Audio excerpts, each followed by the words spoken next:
This session is provisionally, it's not provisionally, it's entitled First Entries Towards a Glossary of Choreographic Materialities. Comes out of a bunch of conversations to do with the multi-material registers of choreographic productions, and then this seemed to be a somewhat opportune and somewhat indulgent context within which to invite people to think this collectively. So I invited my three collaborators here who will introduce themselves for their entries to think about entries towards an expanded glossary. Sorry, the word keeps slipping because we talked about lexicon and encyclopedia, and maybe that's another conversation to be had afterwards. So the invitation was to propose a title for an entry, and what you will see in a way are performances or iterations or kind of rehearsals for these entries presented by each of us. We've got 4 entries. The titles will come up as we perform them, enact them, stage them, articulate them, whatever. If you don't mind, we'd like to present all 4 entries in succession without opening up for questions in between, in order to then really open up for questions both between us. We don't know each other's entries yet. You don't know what we're about to do, so to really have enough space afterwards for conversation between us, you, us, kind of in whatever combination. So if that works and it's not too arduous, we'll do the 4 presentations in succession and then open up for discussion. Okay? Thank you. And it's in alphabetical order, so I'll hand over to our first entry. Thank you, Edgar. Good afternoon, everyone. So I'd like to thank you, Edgar, as well as Ofri and Murat for the invitation and for bringing all of us together this weekend. So my entry today, in the frame of this glossary of choreographic materialities, is the ana choreographic. Ana referring to simultaneously what runs against and anew. So my presentation will unfold in 3 parts. It should be 15 minutes. And for the first 2 parts, I will be reading.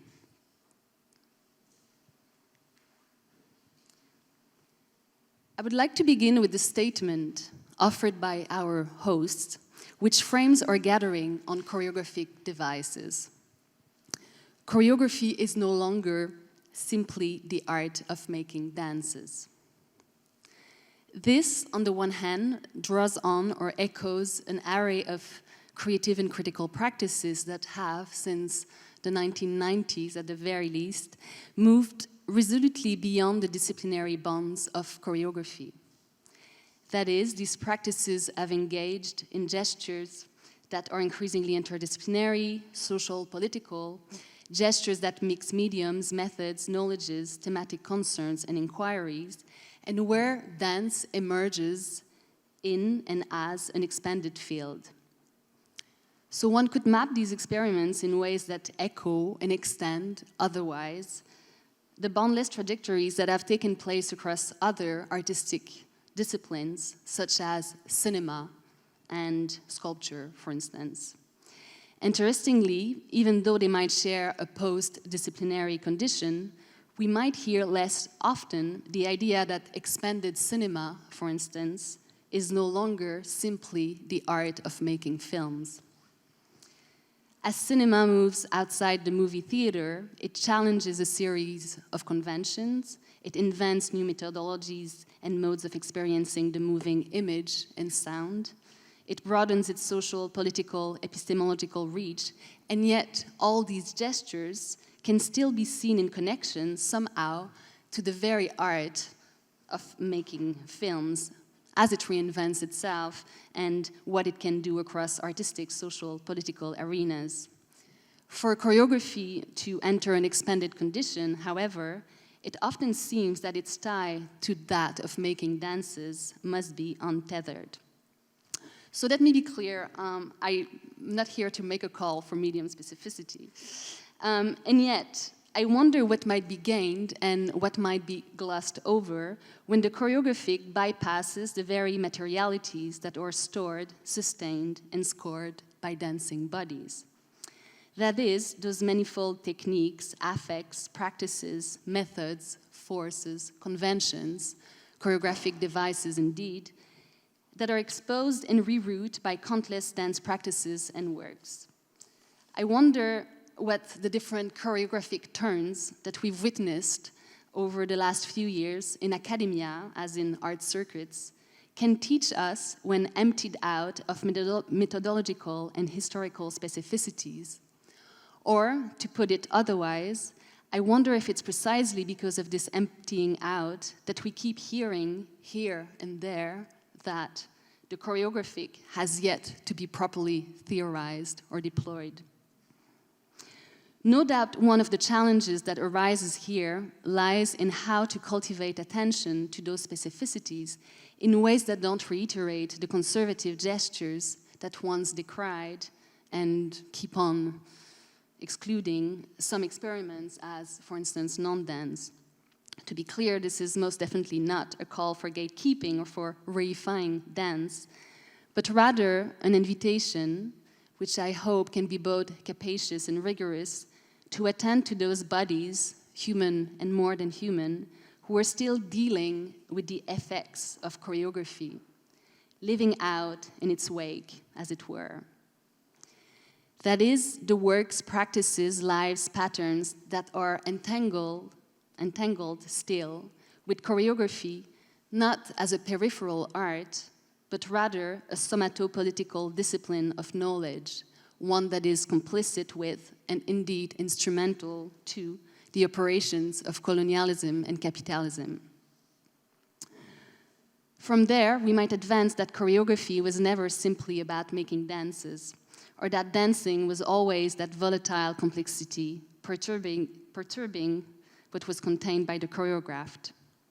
It is to better grasp the expansionist seed or drive at work in the choreographic itself, the ways in which it is propelled by a complex play of kinetic forces, by shifting relations of virtuosity and non-mastery, by a proliferation of ever-enfleshed technologies, that we might attend to dance-making as complex processes that at once expose and reroute these layered political and epistemological operations.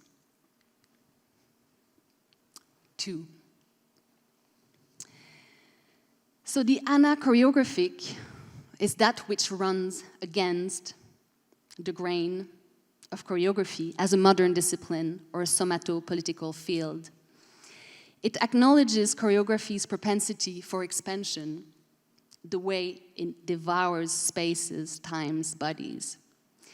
It accounts for its historical and technological operations that are closely imbricated with that of the colonial and capitalist regimes on the one hand, while offering countless mutations, diffractions, new trajectories on the other.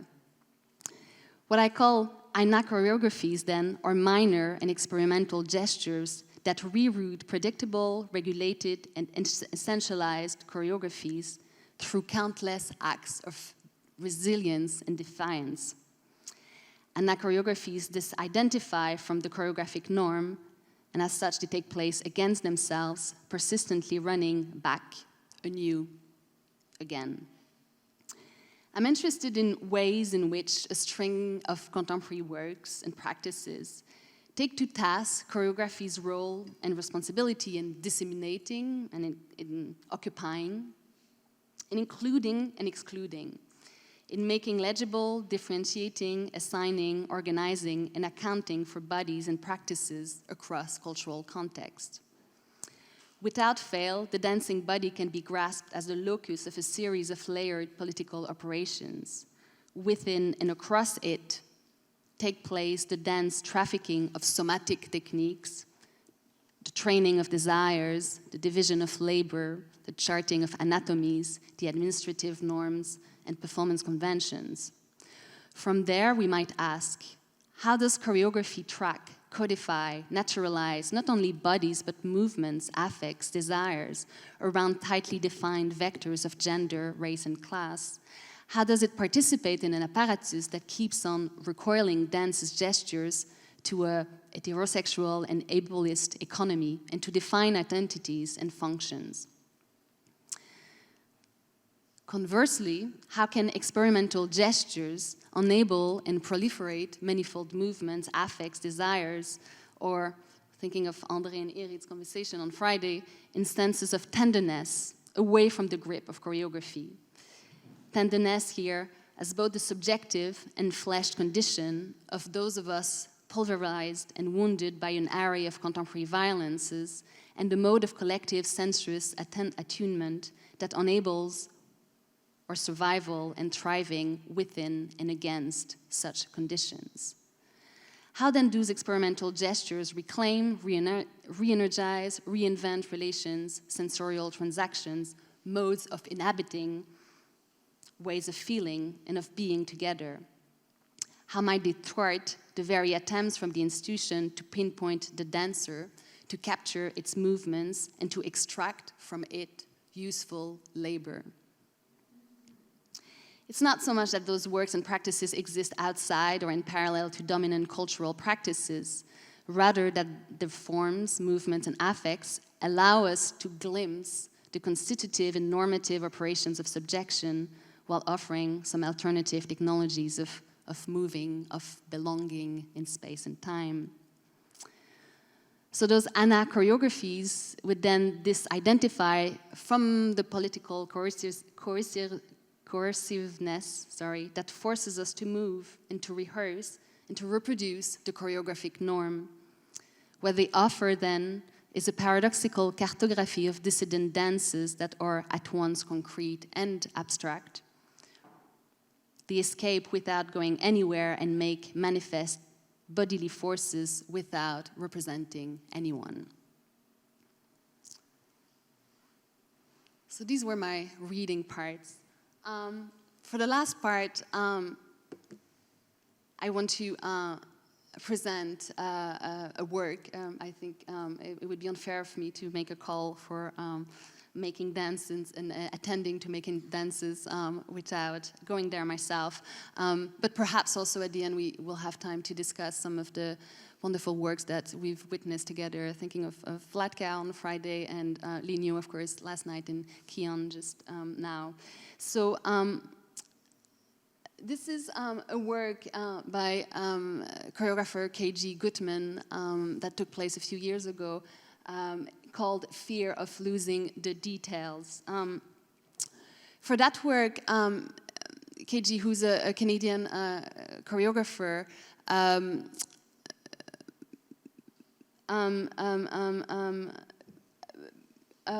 undertook a residency in her house, in the house she grew up in.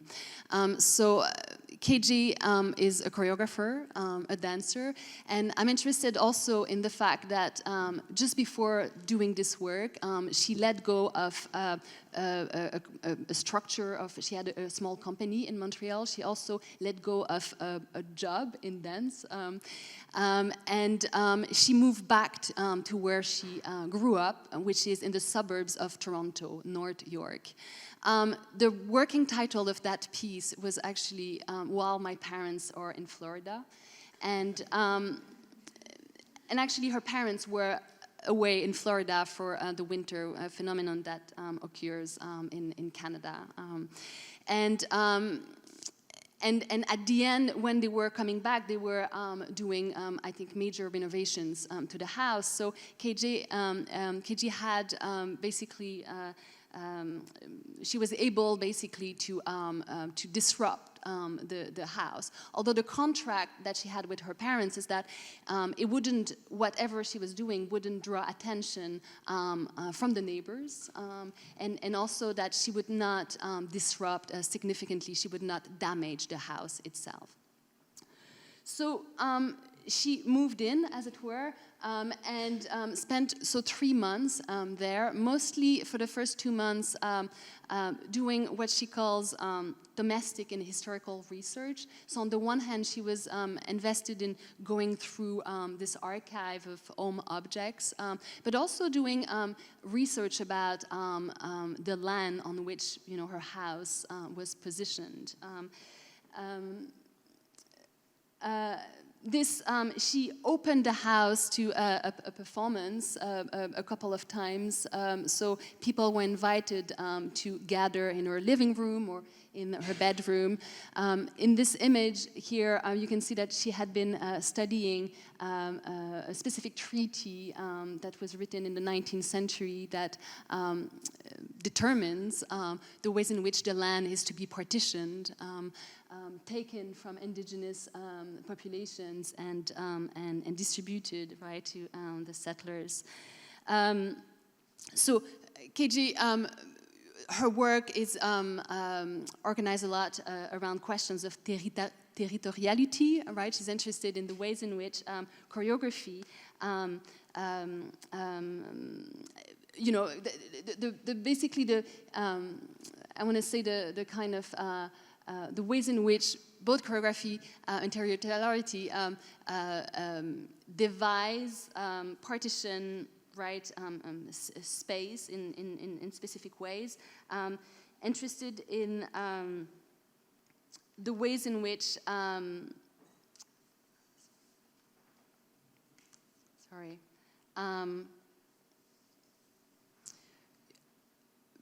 she can, through this, looking through those histories,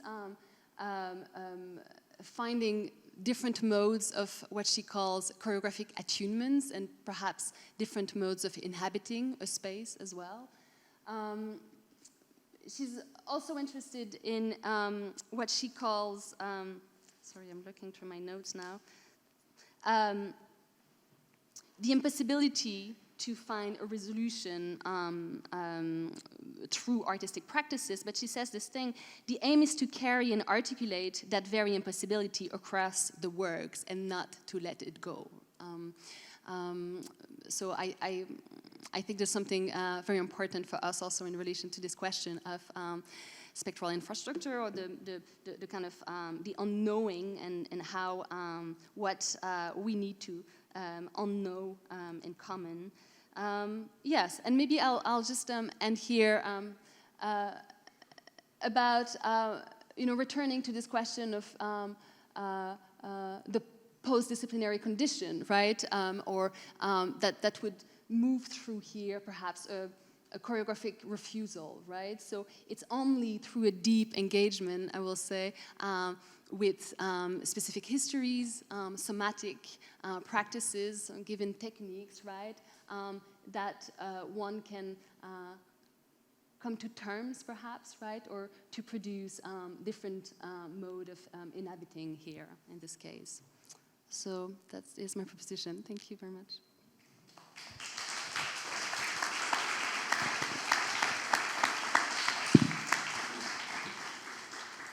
Thank you. I think actually, so my word that I'm proposing for the glossary is betrayal, B for betrayal. And I think there's going to be a lot of echoes, actually, of Anna choreographic, and maybe some sort of pale shadows of it. And I took the invitation from Edgar as a reason to revisit some work that some writing that I did around 15 years ago, around Jean Genet and the relationship between Genet's practice and dance. So as a way to get us into how I'm thinking about betrayal, I want to return actually to André's revisiting of the kind of primal scene for choreography, which is this, in 16th century France, this encounter, the homosocial encounter between a judge and a lawyer in his private chamber, where they propose this promise, a patrilineal promise to chase after the ghosts, and to produce a writing that comes both after dancing, but also chases after dancing. And it's a kind of gestation period of about 100 years, because then the word choreography is born. So choreography carries within this scene of homosocial contract and promise. And then I want to overlay that scene with Genet in 1942 in his prison cell writing Our Lady of the Flowers. And so in place of homosexuality, we've got a French homosexual prisoner writing in the cell, and he's writing something which he calls the impossible ballet of the death of divine. And divine is a prostitute, a drag queen, transvestite, divine and gêné move between he and she. Gêné doesn't explain why, so there's a kind of gender fluidity. And sometimes gêné is divine, and sometimes gêné is writing about divine. And he calls upon ghosts to reanimate his body. And there's lots of myths around this book. It's the first text that Gêné writes. And in most of the editions that you can get now, there's a preface by Jean-Paul Sartre. And Sartre, I think maybe falls into the trap of believing everything that Gêné writes, because Gêné proposes that he's writing this with one hand above the prison blanket, the other hand he's masturbating, and that writing and masturbation are for him both acts of conjuring up ghosts to reanimate the body, a kind of choreography. And there's another myth about the book is that Gêné wrote it originally on brown paper that was provided by the prison to make paper bags as part of their labor. It was discovered by the guards, burnt. Gêné wrote it again, but it then was published in a very small edition of, I think, around 30 issues, which editions, copies, which then disappear. I think one came up for auction about a decade ago, but nobody, it's not really known what's in that first edition. And then it gets repeated again, and Gêné is encouraged by his publisher to remove a lot of the pornography. It's a very explicit text. He removes it. He says that much later in his life, he wants publishers to change the covers of his books because he says his ideal reader is a Catholic banker. And he wants these books to slip in. So he's disappointed by the first edition because it circulates amongst men who are buying homoerotic literature. And he's saying actually he wants this book and his other texts to slip in unawares and then confront with these ghosts the reader. And so I think this overlaying of Our Lady of the Flowers with a primal scene of choreography points towards three things that betrayal might be able to help us think about. So it's three. And then I'm going to give you three examples of Gêné-inflected betrayal. So the first one, and I think this is in both scenes, is this notion that choreography both is and requires translation. That choreography is an ongoing movement between media and form. And it's concerned with animating forces of afterlives, ghosts, either ghosts to come or ghosts of past events. And Paul Ricoeur's writing on translation suggests that all translations move between faithfulness and betrayal. And often, to do a good translation, you have to betray the text you're translating. To be too faithful results in a very bad copy. So Gêné, I think, in his thinking through betrayal, really pulls us towards the space of betrayal as that of creativity and pleasure. So in another text, he says, if you've never experienced the ecstasy of betrayal, you've never experienced ecstasy. For him, Our Lady of the Flowers is his first published work, but throughout the rest of his books, his plays and his essays, betrayal becomes a key trope for him to think through pleasure and this notion of moving through. So that's the first one. The second one is that also choreography is a promise. It's a promise, and a promise is a performative in an Austinian sense. So it doesn't describe something. It attempts to bring something into reality. It doesn't refer to something outside of itself in Austin's terms, but it's an iterative production and seduction into social reality. And as such, it always fails. So that there's the famous quote from Austin, who is, if you don't know, the person that coined the word performative. He says, infelicity is an ill to which all acts are heir. So there's a kind of strange phrasing of that, but it's the idea that we inherit acts, and in that act of inheritance, infelicity or unhappiness occurs. And he uses those words infelicity and unhappiness instead of true or false, because there is no external reality to which you're referring. It's simply this iteration, this repetition. And in that iteration and repetition, something else happens. It doesn't quite produce social reality in this straightforward, heteronormative reproduction. And I'm putting heteronormative in there in a way that Austin probably wouldn't. And so I think Genet is very interested in performatives, and I think he kind of thinks through this this notion of infelicity, unhappiness, and infidelity, betrayal. And I think a lot of Genet's writing encourages us to kind of stay with the abuses and misfires of language. What happens otherwise, a kind of a queer practice.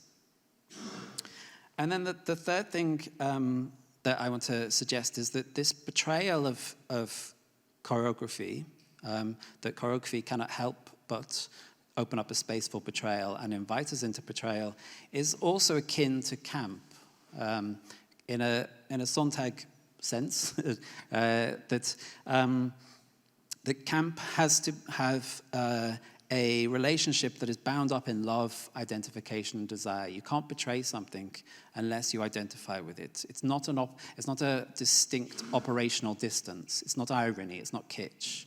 Camp loves the thing that it betrays. And also to come back to André and Irit's talk, Sontag argues that camp is a tender feeling, and that camp relishes rather than judges the little triumphs and awkward intensities of human life. So there's something here that betrayal as an ethics for Genet is this complicated implication within the thing that you're critiquing. It's not a position from outside. It's risking full identification, but there are these moments of misfire, of unhappiness, of infidelity. He also, and this is an echo that I heard in Sandra's talk yesterday, he talks about betrayal as a way to wound the reader. So it's a wound that isn't sutured, a wound that stays open. It's an invitation into subjectivity or into how did you say it? Into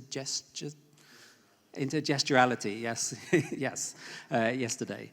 So there's a kind of wounding there that is through betrayal. There's a certain kind of promise that fails, but you have to be serious about the promise. It's not, Sontag calls camp failed seriousness. And actually, Irit and Gavin Bott have this great book on seriousness, where they think around this notion of how seriousness operates and invites failure. So those are the three things that I think Genet helps us think around through betrayal. And then I just want to finish by giving three examples, concrete or otherwise. So the first is in 1960, Our Lady of the Flowers was translated into Japanese, and it provided the source material for the second ever performance of Buto by Tatsumi Hijikata and Kazuo Ono. And it's a piece which I don't know how to pronounce. I'm going to give it a stab. Divinarian. But it's based on Divine, on the story of Divine.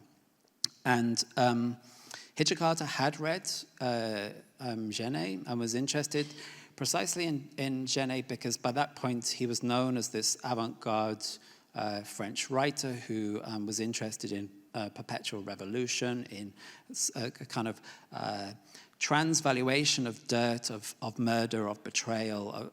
So there was a kind of interest. Hijikata didn't consider himself to be a gay performer, but he was interested in using gay literature as a way to kind of offend and appall Japanese propriety. And what's interesting is that Kazuo Ono was to become Divine, but decided that the best way to translate Divine into a performance would be to refuse to read Genet. And he says, I don't know if I could have done it if I read it. I simply became a dead body and opened myself up to the spirit of Divine. and therefore became divine. And divine stays with Kazuo for the rest of his career. So his most famous solo, Admiring La Argentina, also figures the death of divine, this repeated revisiting to the ghost that animates him. So, another example of a translation of Our Lady of the Flowers into dance is in 1970, Lindsay Kemp produces Flowers, a pantomime for Jean Genet. Lindsay Kemp is perhaps not that well known anymore. His pupils, David Bowie and Kate Bush, obviously maybe a bit more well known than he is, but he was working in Britain on with mime and expressive German modern dance to tell stories, but it tell very kind of queer stories. He was working with Derek Jarman at this moment. And it's quite difficult to find facts about this. And I realized when I was doing a bit of research that actually that was the pointless thing to do anyway. I interviewed some of the collaborators with Kemp, and one of them said that Our Lady of the Flowers was the starting point, but eventually Lindsay Kemp replaced Divine and replaced Genet and just simply was dreaming up all of these different pornographic spectacles and tableaux that he would choreograph. There's a great interview with Kemp where he says he called it Flowers, hoping that people would come expecting a horticultural show. And that instead the first opening scene is a group of men masturbating under prison blankets. So again, there's this notion of a betrayal that's very present within Kemp's work. And then there's also, he frequently was criticized for being a bit too much. And he says that people criticized him for wearing fake jewels. And he said, it's beside the point. Why are you kind of pursuing me for truthhood or falsity? I'm doing something else, which I think is super interesting and useful for us. Again, it's about identification and desire. And then finally, the final example of betrayal is a very complex one, but it comes from a lecture that Angela Davis gave in 1990, and then an interview she gave to Jean Genet's biographer, Edmund White, the following year. And she remembers in 1970, Genet was on a tour of universities in North America to support the Black Panther Party. So he had this status where people were, as I said, same with Hijikata, there was an interest in Genet by that point as this revolutionary figure. And so he would tour these universities and refuse to talk about himself or about his work. So he used his image as a way to seduce people into those talks, but then would only talk about the Black Panther Party and their struggle. But Davis remembers that one evening after the talk, Genet put on a pink negligee and entered the hotel rooms of the Black Panther Party and danced for them as an act of betrayal, as a way to kind of seduce them, to make them appalled, to kind of get them involved in a very complicated scene of seduction. And she remembers this as the starting point for David Hilliard, who was the chief of staff of the Black Panther Party at that point. He wrote to Huey Newton in prison, and the result of that is Newton's famous statement where he aligns the politics of the Black Panther Party with those of gay liberation and feminism. And I find this super interesting as a story, but it does kind of recuperate what Genet does into a straightforward tale of politics. And what Edmund White reveals by interviewing other people around there is that actually Genet was trying to seduce David Hilliard.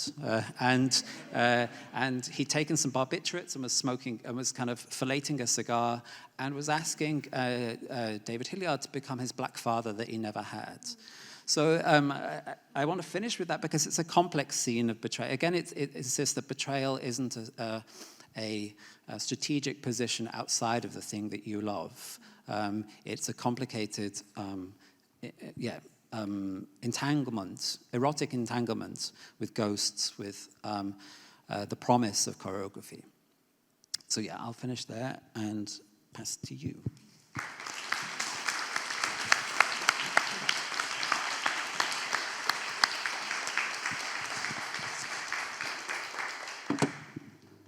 Hello, everybody. I'm Graham, and I also want to say thank you to the organizers, and it's great to be here.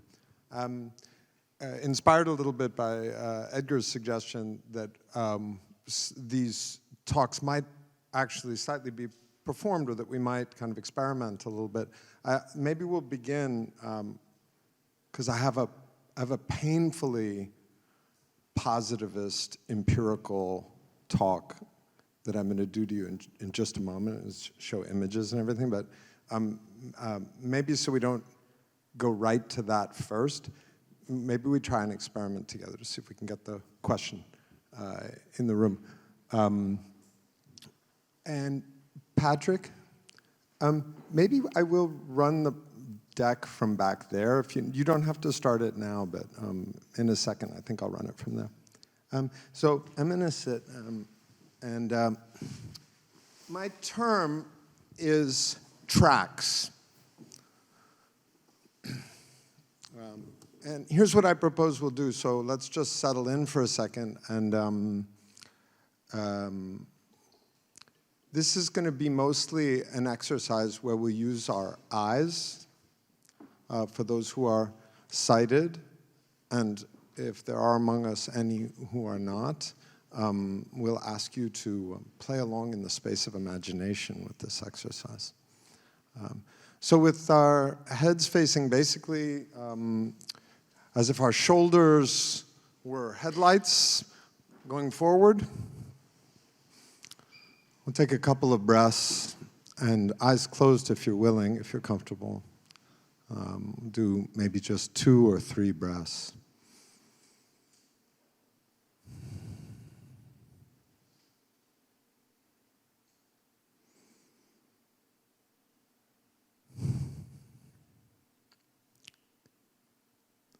And when you're ready, if you would gently, let's open our eyes and let's lift the gaze. Lift the gaze to a point about, let's say, 30 degrees up. So find something on the ceiling on which you can spot. So if we have any ballet-trained folks, we're going to spot, but we're going to stay still. And when you found your point, let's just stay on that point visually. And what I'd like to ask you to do, without ceasing to spot, could you start to become aware of any movement that you can discern in your peripheral vision, whatever that might be.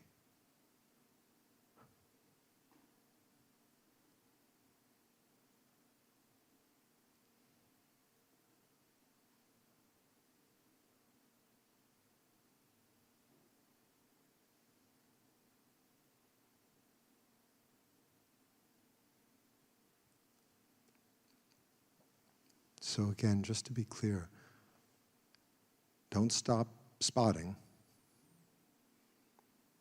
but when there's movement in the periphery, become aware of that movement.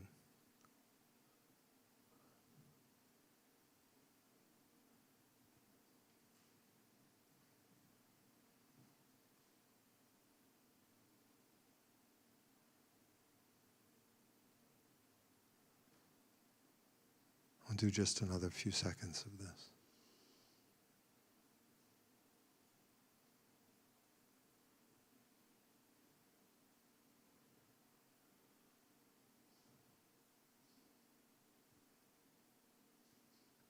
And if you would, maybe we'll close our eyes one more time.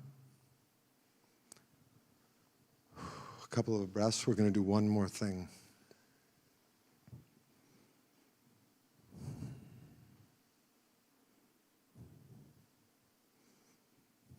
Relax the neck and everything.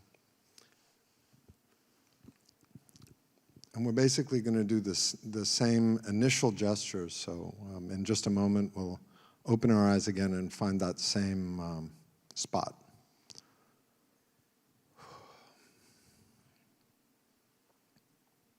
And so let's go ahead and open our eyes and go back to that spot. And this time, I'm going to ask if you would be willing, when you first see a movement in your peripheral vision, I'd like you, without moving your head, to move your gaze to focus on that movement. And then, when there's another movement that you notice, move your gaze to focus on that next movement. And so we'll see how long it works, but starting now, let's move the gaze, not the head, just the eyes, to whatever peripheral movement you first spot, and then to the next movement you spot, and then to the next. Okay?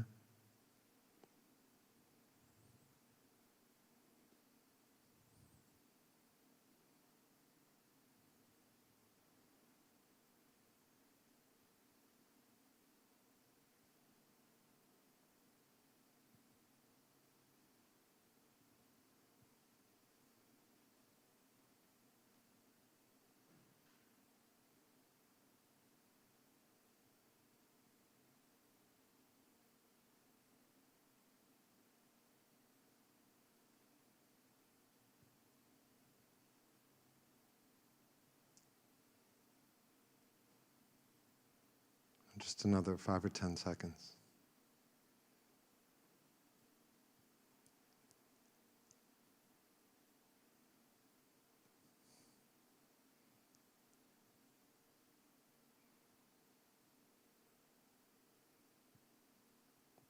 Okay, and we can close our eyes again and rest, relax, and a couple of breaths.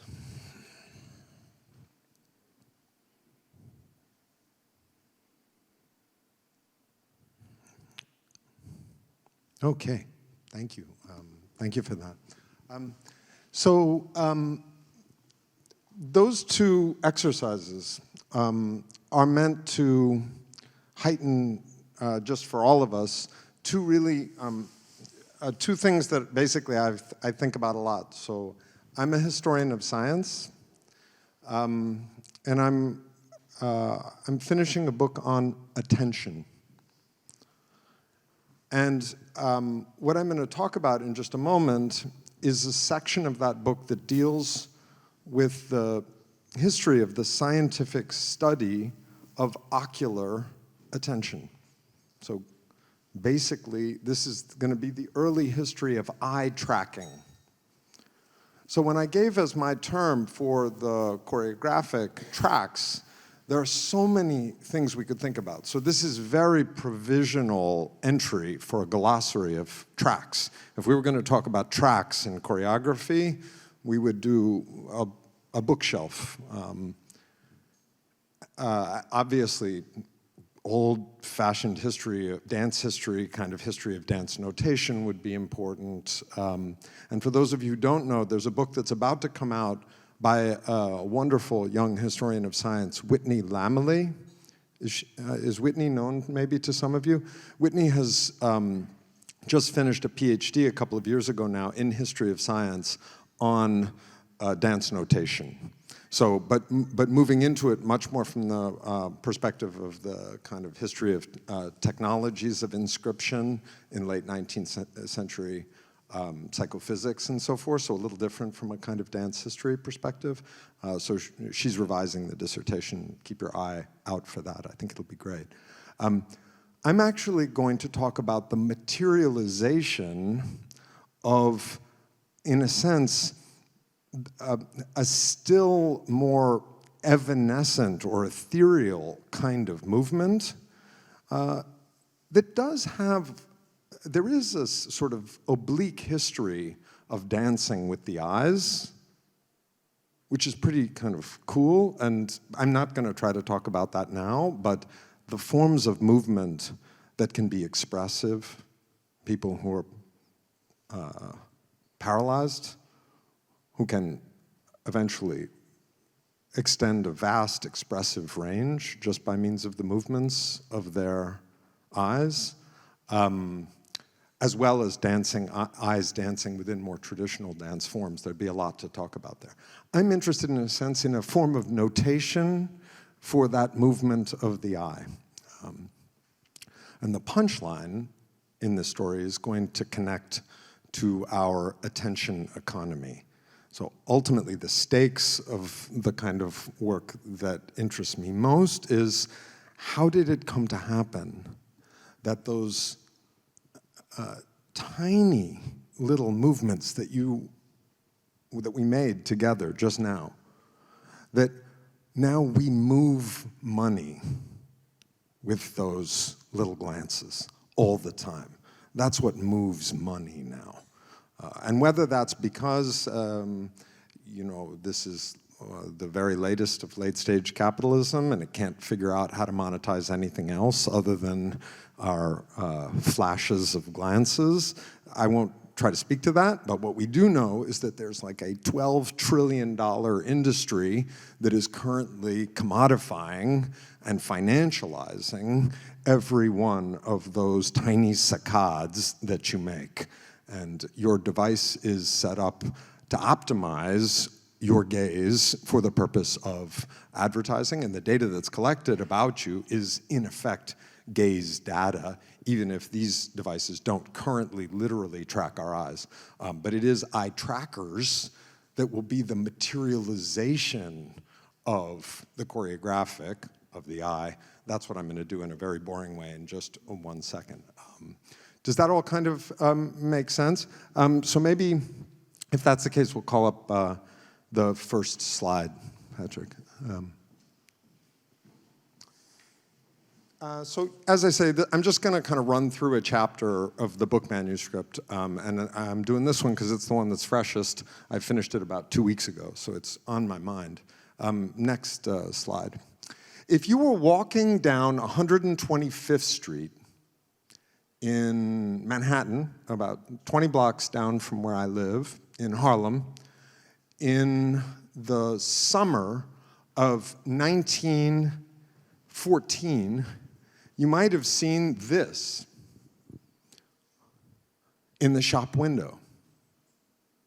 And it's kind of a weird thing. It's got a little bit of a face energy.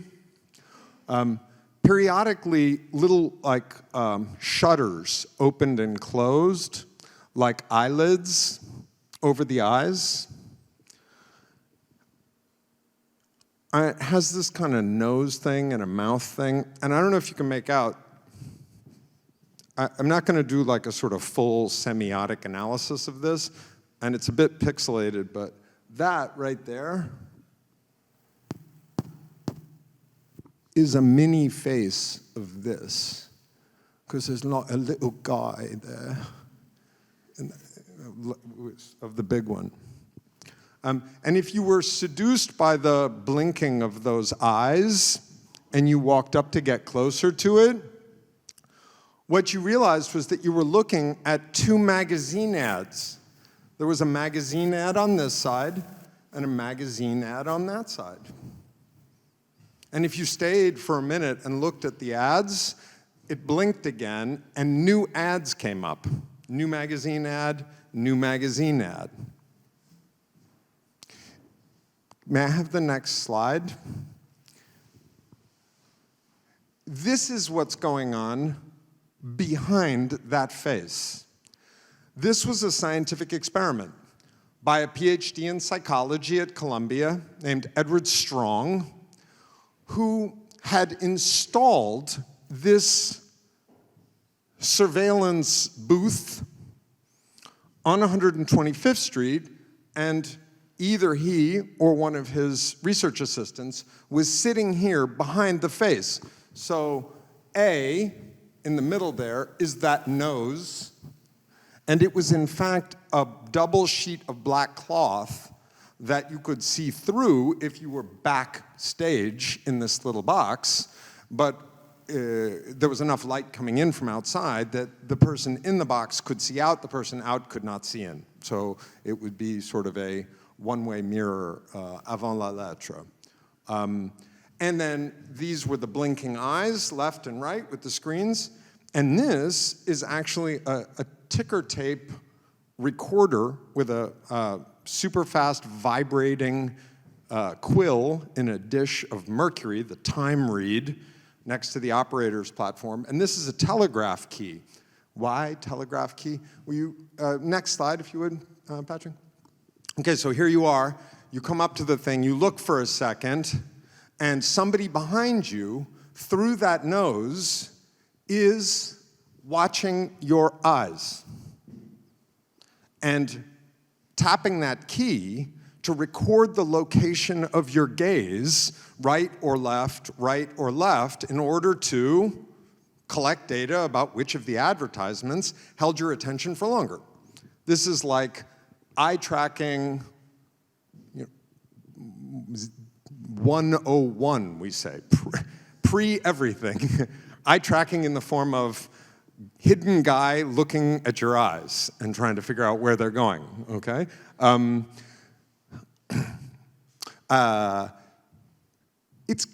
don't want to do like a big loop, and I don't want to take too much time either, but it's important to remember that we're only like one business school, two business schools at this time that had even been founded.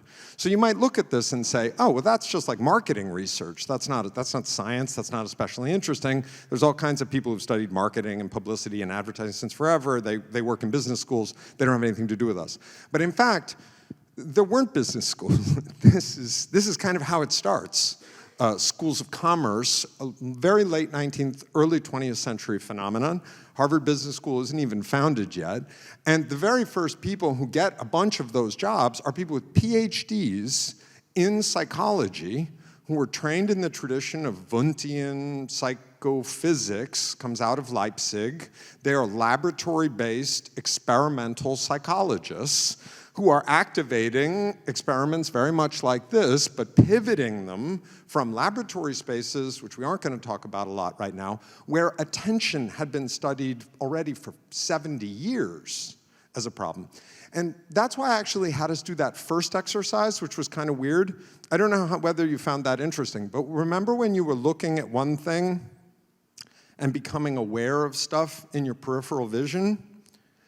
In some ways, it was experiments like that. What do people see where they are not looking? That actually gives rise to the very concept of attention.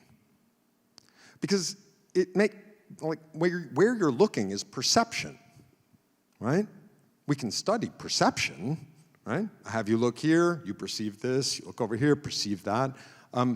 But as early as the 1830s, 1840s,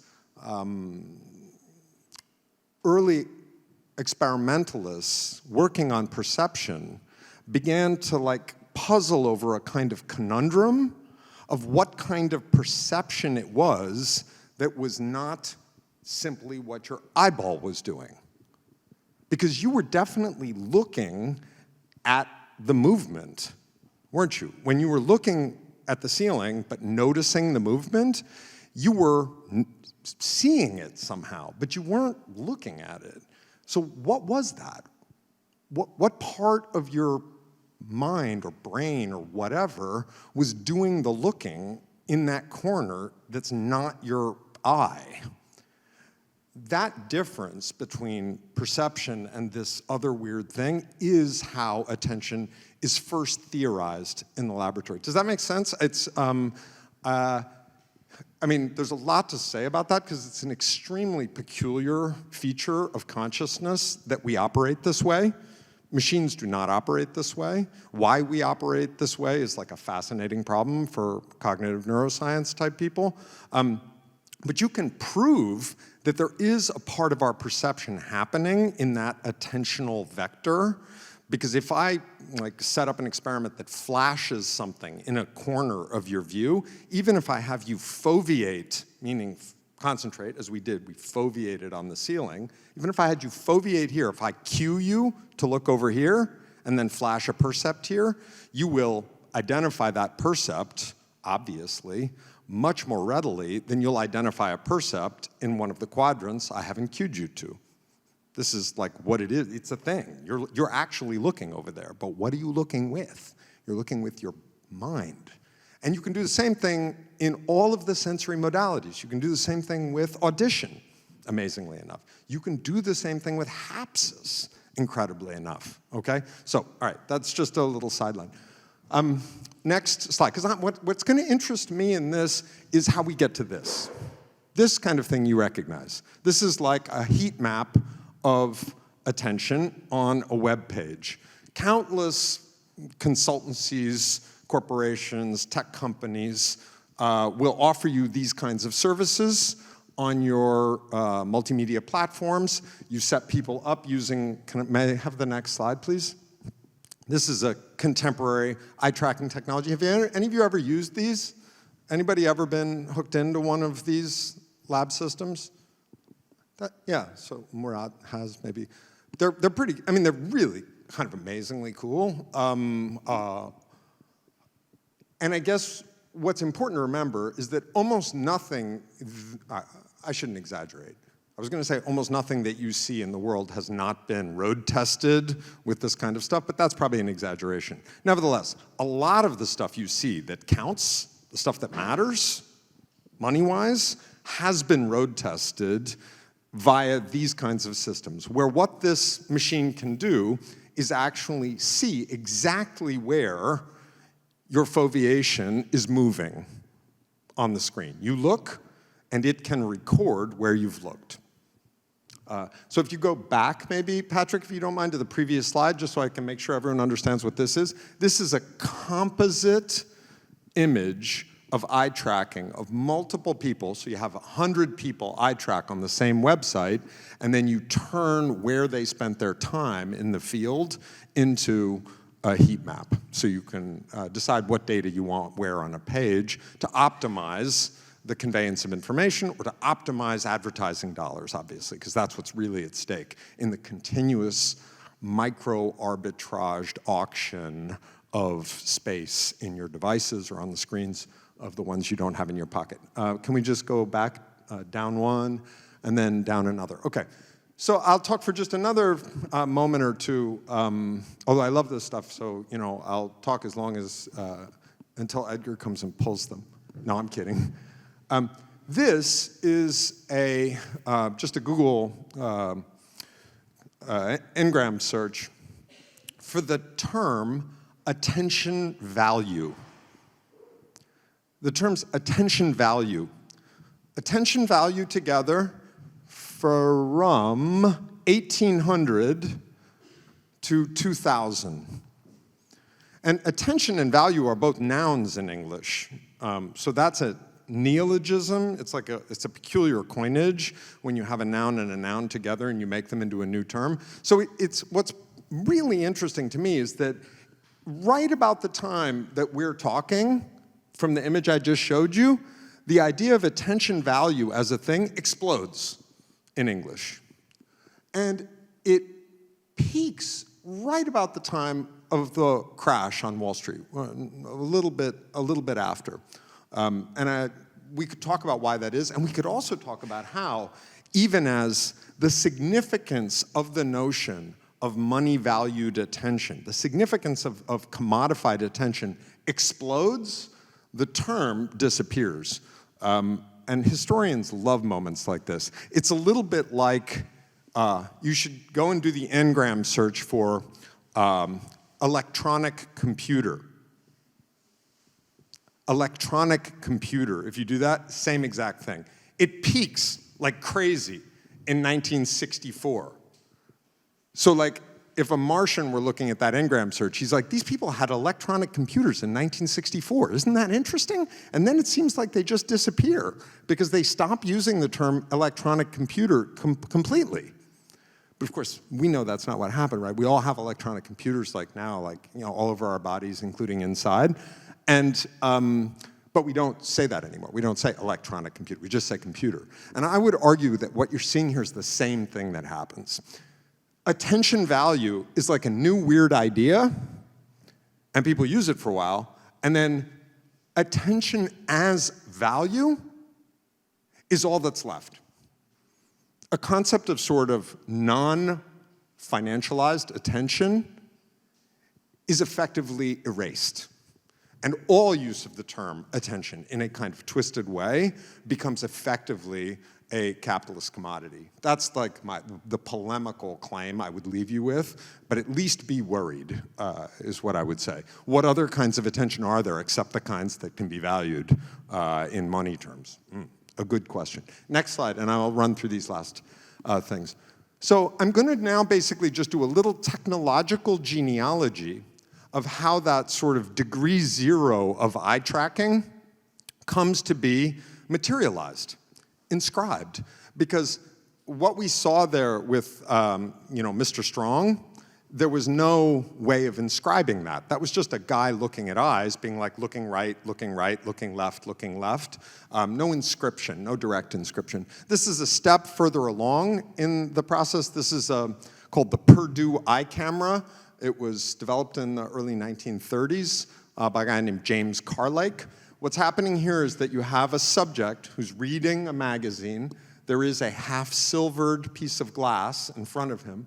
That is a movie camera above him, and the movie camera is filming his reflection in the half-silvered glass, but the way the angle of the glass is set, he doesn't really notice the half-silvered glass, and so he's reading the magazine. So he feels like he's reading the magazine. The camera is documenting the reflection of his face superimposed on the magazine. Next slide. And the really cool thing is that now this is not an experimental subject. This is a scientist, and what the scientist is doing is watching the film of the subject, and that film is being projected onto that mirror and reflected into the middle of the page. Next slide, please.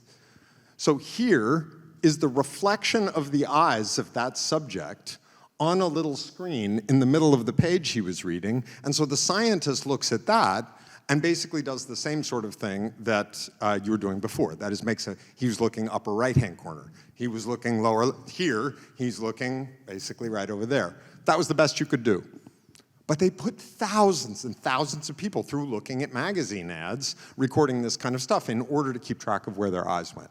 Next slide, and I'll just run through the last stuff quickly. This is what it was for. You see even some brands we still have. Kohl's cigarettes, which my colleague Keith Waylu just did an amazing book on African-American identity and mentholated cigarettes. Kohl's are mentholated cigarettes. You can see here, order of merit, meaning where did these rank for 24 men, 24 women. So, the Kanoko ad was first, Arrow Shirts was fifth. This is what happens based on that kind of stuff. Again, this is about 1932. Could I have the next slide quickly, please? Yeah, there we go. All right, and this is where it goes hog wild, as we say in America.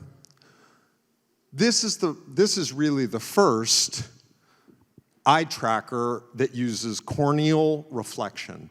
So you're probably wondering why that guy has that thing in his mouth. Does anybody have a hypothesis on that? Or like why he's like... Exactly, it's called a mouth bit.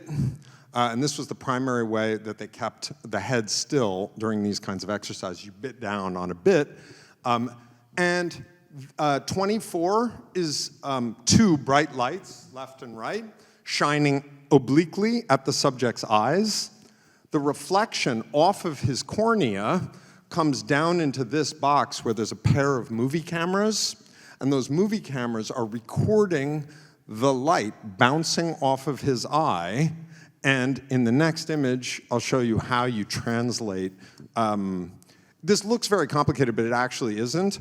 One of the cameras is recording, so that line that sort of looks stepwise on the film is literally the line of the reflected light off of the guy's eyeball. And one is keeping track of horizontal eye movements, the other is keeping track of vertical. And I won't do the whole thing on this, but that pair of strips records an eye going from number 8 to number 7, 6, 5, 4, 3, 2, 1. And you can actually correlate it if you want to do it. For instance, the move from 8 to 7, you see a jump in both. That's because that one's on the angle. So there's both a horizontal and a vertical vector component of a diagonal line, right? Whereas the next one, from 7 to 6, there actually is no vector in the vertical direction. There's only a movement between 7 and 6 in the horizontal direction. So this is a materialization of eye choreography, degree 0. Next slide, quickly. Here's a woman actually using the device. Take a look at the image of children's faces in different positions in front of her. Those are the lights next to her. If I had a pointer, you would get the idea. Lights kind of flashing into her eyes. The cameras are here recording. And using the technique I just showed you with the 8, 7, 6, 5, 4, 3, 2, 1, you can record exactly where her eye goes in that image that she's looking at, and that's what we'll show you in the next slide. So here it is. This is the materialization of one person's optical trajectory around this set of images, circa 1937. So some of you may know the work of Alfred Yarbus. Yarbus has gotten a little bit of attention in the art world. He was a Soviet optical physiologist who did some of this kind of eye tracking work on artworks. Used to do it on like Rapin paintings, seeing where people looked in paintings. That stuff is like 30 years later. We think of that as kind of cool, like kind of neuroaesthetics in the 1960s. All this work was done for commercial purposes 30 years earlier. Next slide. And here we go with tallying it up. This is a heat map, circa 1937, basically. If you go back, please, one. So take a picture in your mind of the order of those 1, 2, 3, 4, 5 images. Next image. So you can see that each of these 4 quadrants is that layout. They've been mirror reflected because this is a test to see whether position on the page is more important or less important versus size of the ad. So, and the numbers there with the decimal points are the percentage of time that subjects spent on each of those images in each of the layouts. So this gives you a sense of how much value there is in a larger ad, which is what it comes down to, right? If it's dollars and cents, attention value is how much should we charge people for ads of what size? And this was the science of that based on this work of optical trajectories. Last slide, I think.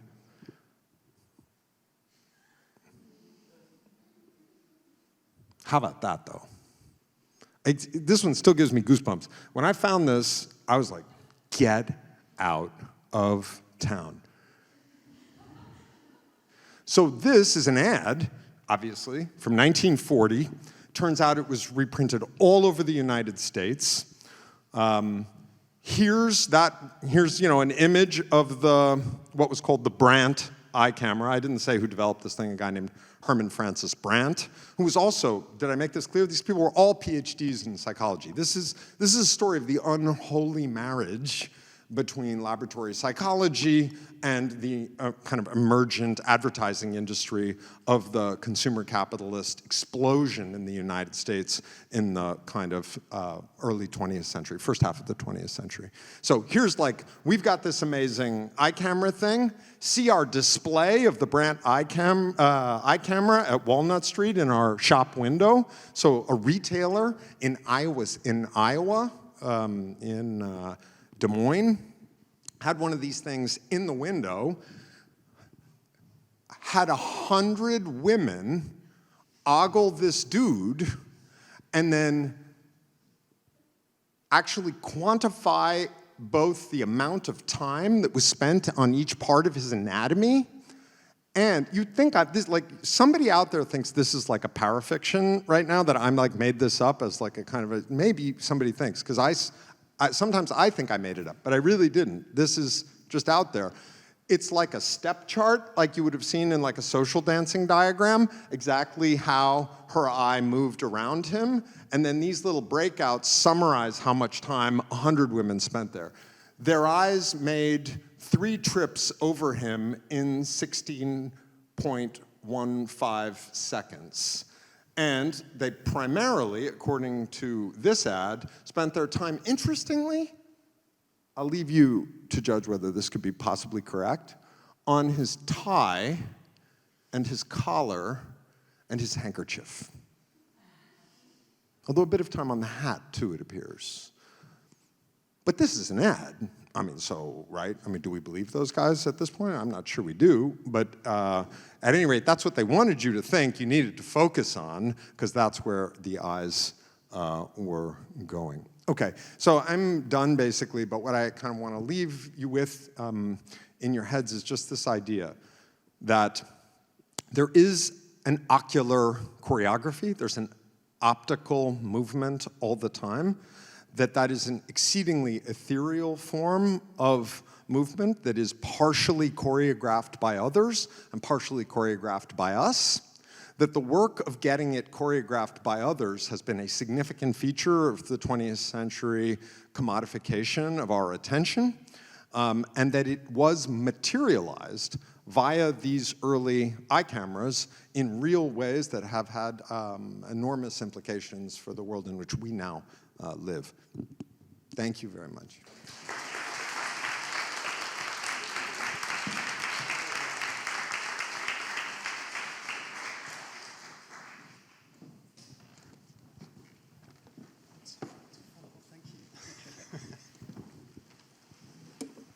Okay, I'll try not to comment on what just happened in the last 2 days. We've got plenty of space to do it afterwards. My entry is called Younger Hill, 14th of May 2021. And Patrick, if you could play the video, and I'll take it from there. Thank you.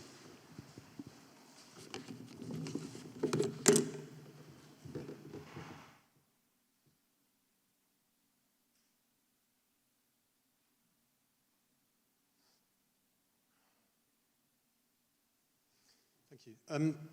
Younger Hill is the name of a detention facility in Australia, just outside Perth. Is known to house subjects who are judged to be of bad character, sufficient to the point of being extradited from the country. That's the formal kind of understanding of these detention facilities. The timing of deportation is violent in different ways. Some people spend years in those facilities, some people don't. You know, they look the way you can imagine they do. And this is a video of at least one detainee, we can talk about this later, digging a tunnel from underneath their room, if you want to call it that, either, depending on who you listen to, all the way through at least one of the perimeter fences underneath before being discovered, or indeed only just carving out 1.20 meters, which is the official state version of this, never to be clarified. And we can talk about chambers later, you know, what kind of chamber this is, or these chambers are. But I want to think about, in the first instance, is the multi-materialities of this. And they are fairly predictable for a situation that emanates from and reinforces the penal industrial complex. So the prison industrial complex, and we've had multiple takes on this, not in those terms over the last few days, is something that variably involves metal fences and involves guard dogs, involves inspection routines,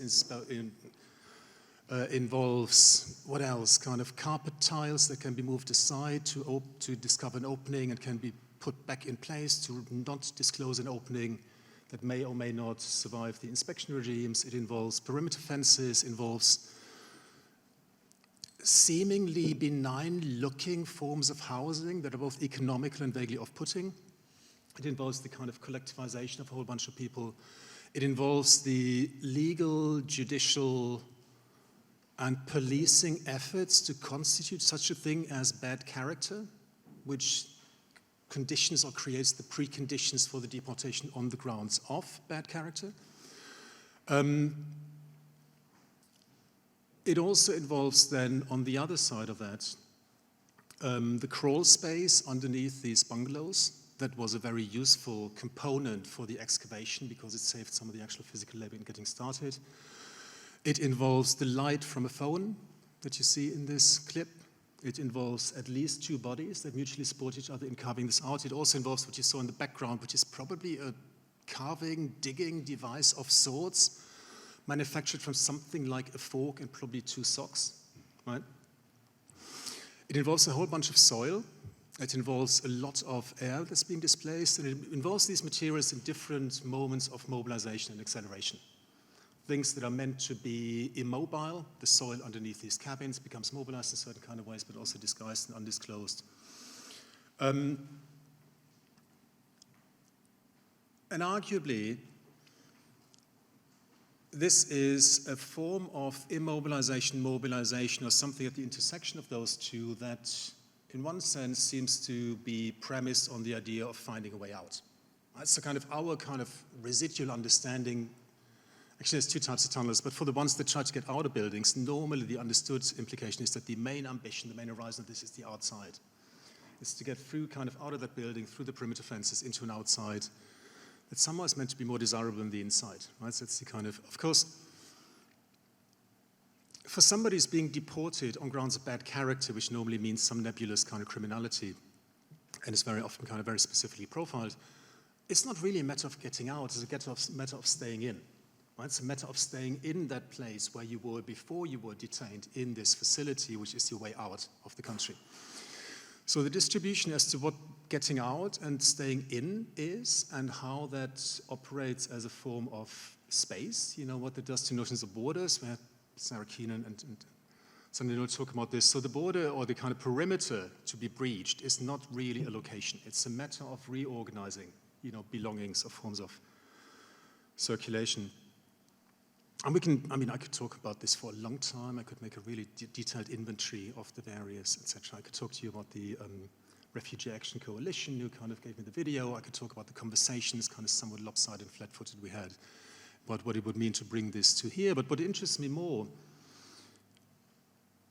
because I'm really stuck with that piece of footage, right? Because I'm really stuck with this demand of how I respond to this and how I can get myself legit, or kind of with some form of legitimacy to think about it, let alone in this context, is the fact that this is a video that emerged, or stills from which emerged alongside the news item of this detainee being discovered whilst trying to dig a tunnel.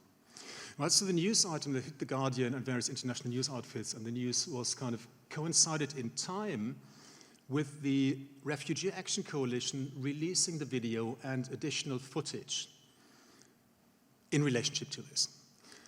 One way in which that played out rhetorically was a contestation, was an argument somewhat predictable about how hostile the conditions in these camps must be to force people to endure these kind of labors. Right? So it was seen as a emblematic indication of the horrors of detention, you know, which prompt people to go through such absurd lengths as to try and dig out.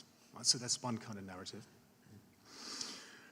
But there's something else. There's something else in the way in which somebody in that situation, one of the detainees, and they remain nameless for all the obvious reasons and by choice,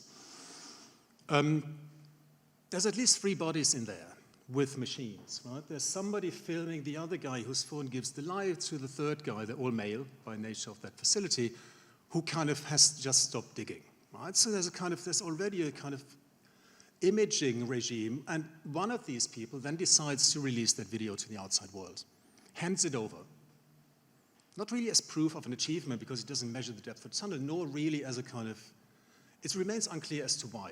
Right? It kind of like remains somewhat implausible as to what the coalition thinks they can make of this video. But it circulates, and it comes out, and that's why the date matters for the entry, on the 14th of May, 2021, sorry, importantly.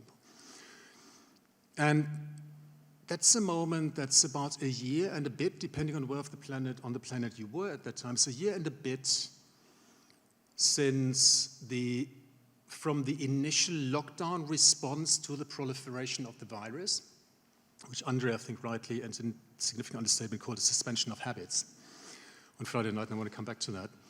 So it comes like a year and a bit after that initial kind of prompt prompt for most of us to reconsider forms of mobility in habitation, space, kind of collectivity, all those kind of things.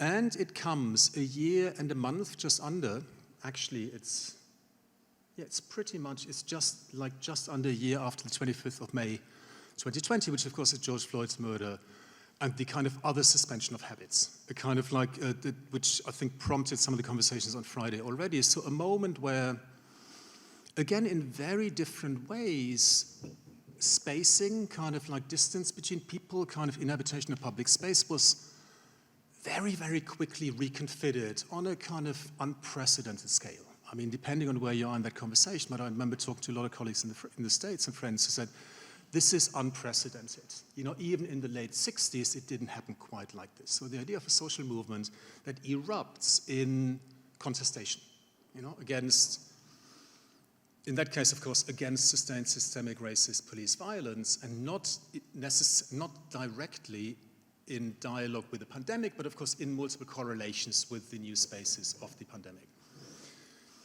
And what happens there is, between these two things and this video, I think there's an opening to think about spacing and distance and proximities as a really complicated clustering of effects, something splinters. I mean, Andre described the kind of the fascism of certain moments of the early pandemic lockdowns as the necessary coming together of the genocidal and the suicidal. Right? Fascism is always genocidal and suicidal because it's death-bound, and its primary ambition is death, right? Kind of self and other. So the deathliness, and of course, a lot of that deathliness was distributed by volatile compounds, right? So there's a kind of like materiality became really complicated. What does it mean to breathe next to somebody else? What does it mean to share food? What does it mean to kiss somebody? All these kind of things were really, suddenly really perverse and perversely complicated very, very quickly. But there were different volatiles and different compounds. There's the kind of, there was a violence, if you want, and a brutality in in zoonosis originally, the kind of transmission of something from a different species into the human species, and then the kind of whole interspecies transmission became really complicated to inhabit. But in the middle of that, then kind of with George Floyd's murder and the aftermath, tear gas becomes a really important carrier.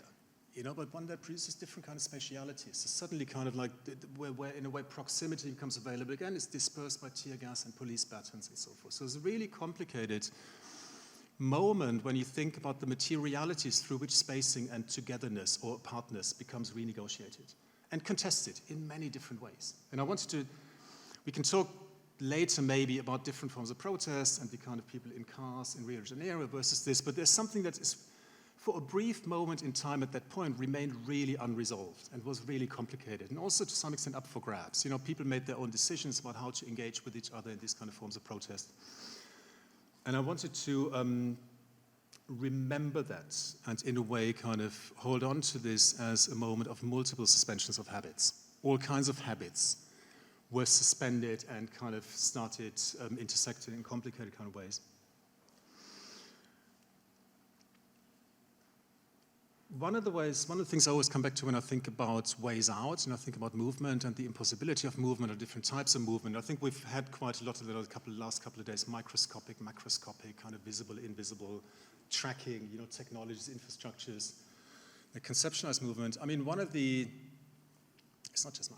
my go-to points in that very often is early 20th century, people like Franz Kafka thinking about metamorphosis, thinking about that so-called human subject that wakes up as a beetle and ceases to be able to function as a human subject and has to function somewhat differently. I mean, Deleuze and Guattari think that's a possible avenue of escape. You know, others have suggested it's just miserable and kind of early modern kind of angst-driven, death-bound. But it's a way of thinking about the scale of movement. Harney and Moten picked this up in their latest Always Incomplete from last year, and trying to think what other models are, if the conditions are such that existing within them under the role assigned to you, aka human, is so undesirable to the point that becoming a beetle might be a good way to try to find a way out, right? If that's as bad as it is. Hani and Morton picked this up and kind of referred to that, but then also said the problem is it remains subjectified. You know, this is like the individual on their own terms in a chamber, which is also the parental apartment that they're unable to exit. And the kind of decrepitude of that is largely due to the individualization of this.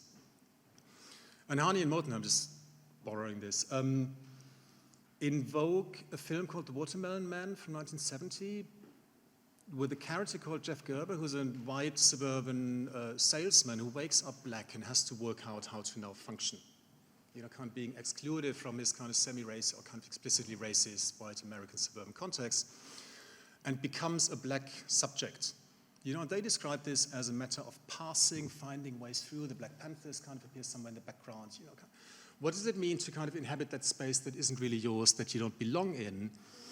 And they describe this, I mean, in inimitable terms, I'm not going to quote them, as a mixture of passing and fugitivity. You know, the big term coming out of Hani and Morton about inhabiting space somewhat differently. And I don't want to make a claim on either Kafka or Hani and Morton. You know what I mean? I am, but I'm also disavowing that claim. There's something that they say about Kafka which intrigued me, where they say that trying to make sense, as they say, with their students of reading Kafka, they say Kafka can't claim that monstrosity. Kafka can't claim that monster and what it invites us to do. But through his work, I think the phrasing is, it becomes possible for that monstrosity to make a claim on us. Right? So we become exposed to that monstrosity through engagement with the work. Right? So it's not really Kafka's, it's not really ours, but somehow it's not just available to us, but it starts making a claim on us. And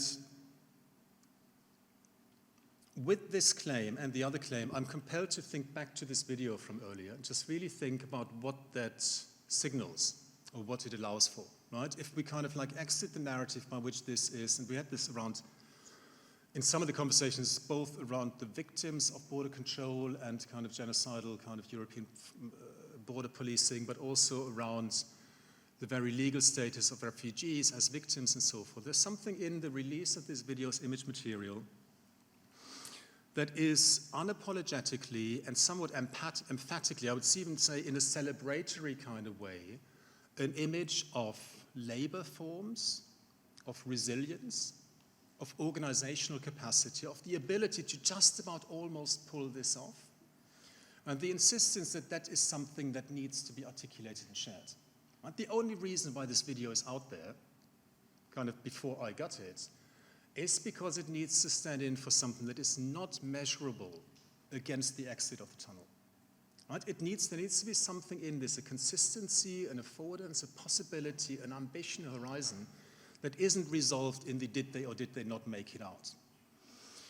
And that's the point where I'm interested in this as a kind of both an invitation to think about the multiple materialities, you know, in terms going back to the demand for the specificity that choreography allows for, right? So what does it mean to really inventorize and understand what kind of bodies, what kind of spatial and cultural and legal conditions co-constitute that kind of space as a space of resilience and not a space of failure and victimhood, right? And I'm not saying this lightly. I know it's perversely inappropriate, right, in relationship to the legal and embodied reality of somebody in detention camp.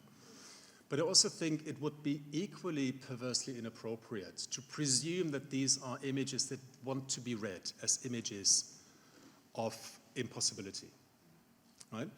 And I think with that, there's something around resilience and deferral that interests me in choreography. And it's also something about the notion of the chamber, which we can come back to. We can talk about it later. But it's also a question as to what it means to more in an affirmative way to call this a choreography, or to treat this as a choreographic image in an expanded sense. And there's something that I think must be in that text from the 16th century, which I still haven't read, even though Noémie tried to introduce me to it about 3-4 years ago, and Andre brought it back, and Martin, I feel compelled to just own that deficiency. But there is something about choreography and reiterability. If choreography is premised on and committed to making something repeatable, giving us some form of, maybe not prescription to go back to that terminology, but maybe a suggestion to what something possibly becoming possible again, in that sense, I guess the end of this contribution for the glossary would be to think what it would mean to treat this as a score, as an image. Thank you.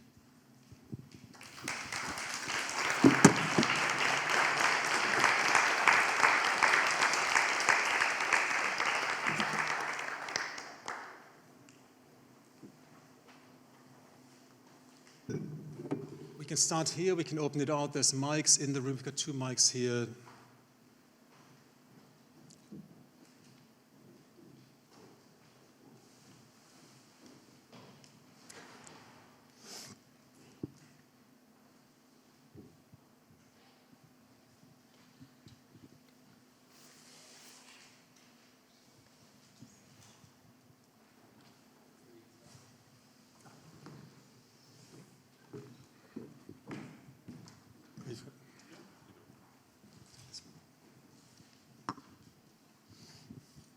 So I think I'm addressing this to Martin, but I think I'm also addressing it to the conference in a way.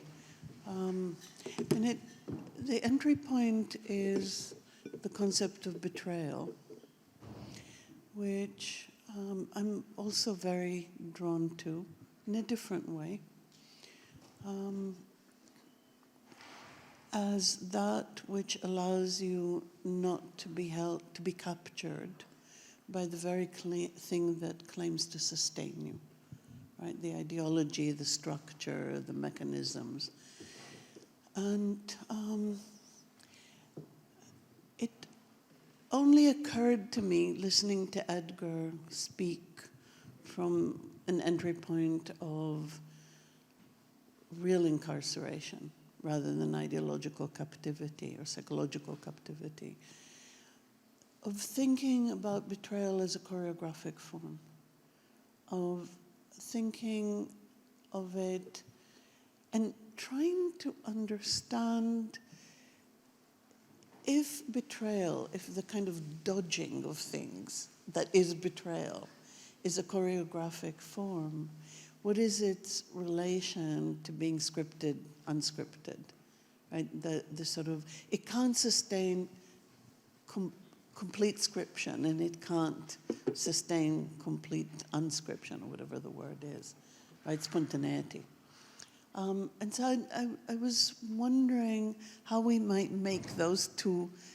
My betrayal is a very Deleuzian betrayal, I think. But I was wondering how we might make these two speak to one another, and in relation to trying to think the choreographic as a set of relations in movement, always in response to the kind of urgencies and trials and tribulations that we're subjected to. Does that make sense? Yeah, because I guess I am also thinking of it of not being captured, but also not being captured. So it's not or the way that Genet articulates it, it's never a stable position from which to observe and participate. It's dodging, but it's also dodgy. Like it's being complicit, and I mean, he also writes that the first thing you have to do is betray yourself. Like you can't ever have this in advance position of knowing when the betrayal will happen and how it will produce something. It's this ongoing understanding of complicity within these iterative choreographic processes. So I think this is partly why Sartre's attempt to make him into a saint, to kind of fully recuperate Genet and say, but this transubstantiation happens. You know, we're finally moved out of this complex. So he says, when he dedicates, for example, Our Lady of the Flowers to an executed murderer, and there's an idea, but that's just metaphorical, his love for the murderer. We never know if this metaphor is a spacing or not. So I think the reason I'm interested in betrayal is because of its uncertainty and its relationship to iteration in the way Derrida uses iter to mean both repetition and first time. That there's a kind of, there is something that opens up, but it's an open horizon of betrayal. It's not an event that we predict in advance, arrive at and escape unscathed. Right. We get dirty. We become dodgy as we dodge. So it's that interests Yeah, me. and ethically ambivalent. Ethically ambivalent, yes, because because the self and the other both become wounded and interpenetrated. So a lot of the ghosts that he calls upon, transform him. He doesn't remain unchanged by the way in which he's calling upon these different ghosts to move through him and animate him. That they do something that he can't possibly anticipate. Maybe choreographically in the realm of improvisation. Improvisation, Yeah. Yes, I would say, is it improvisation? It is, but it is also, because you said not scripted, unscripted. There is a relationship also to text or to scripting or to picking up what has come before. Sometimes there's an idea of improvisation as kind of just sort of free creation. Yes, I assume that wasn't what you're proposing, but there's an idea of picking up tools that are already impure. There's a kind of plunging into the kind of messiness of it.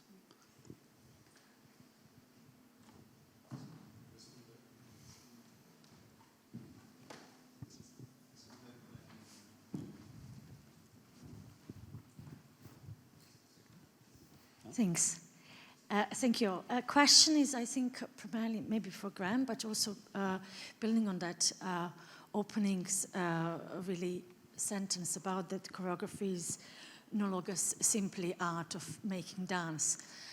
I was just wondering, in your research, you mentioned about dance notation, but also what about, and whether your research included also choreography that is experienced by a dancer. So not choreography as prescribed that is put on dancer.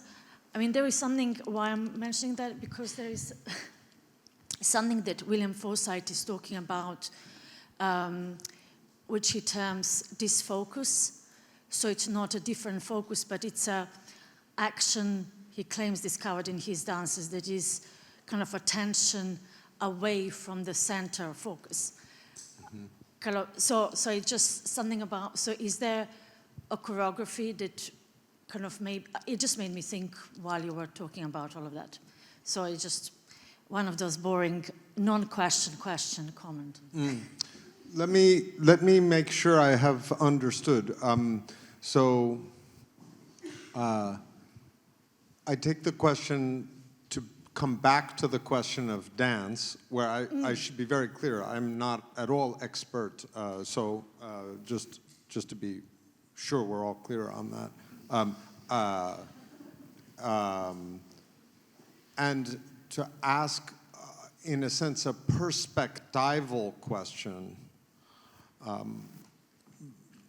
The story I told linking the eye tracking research to choreography mapped onto a relatively conservative or traditional account of choreography as, in fact, the notation of movement. It wasn't really, I mean, I'm interested in how those eye tracking situations become prescriptive, for sure. And paradigmatically, choreography is a kind of plan for dance. But I get that that's an extremely kind of narrow and, in a sense, surpassed way of conceptualizing the choreographic. So I take you to be asking, what about the dancer's choreography? Meaning, let's say, not the steps, but something like the aspect, or whether the language of choreography can be used to talk about maybe something like interiority, that this kind of disfocus is a withdrawal or a suspension of a certain kind of external orientation to the body or space. Will you tell me if I'm on the right track? I mean, yeah, no, you are. okay. No, I guess that it's kind of general question, not just for you, but because you were talking about attention. But I just think that this kind of choreographic that is an effort in moving it away from dance, but what resides in the dance as choreographic, if we are not talking as only as prescriptive? I guess that's the question now. Yeah. I'd be very interested to hear. I'll try. Having just tried to say the question back, I will hazard a sort of a response, but then I'd be very interested to hear what other people have in mind.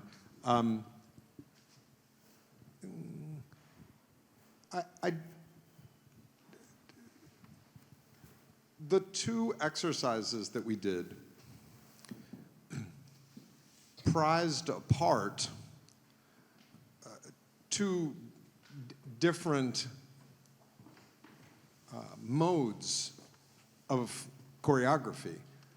There's choreography of the gaze, and then we surfaced that there was something else. The choreography of attention that wasn't reducible to gaze. Then I went back, actually, and talked almost entirely about the gaze. I sort of wanted to leave in the middle of the room whatever that other thing was, which actually is much harder to track. Right? You can't track that using ocular reflection.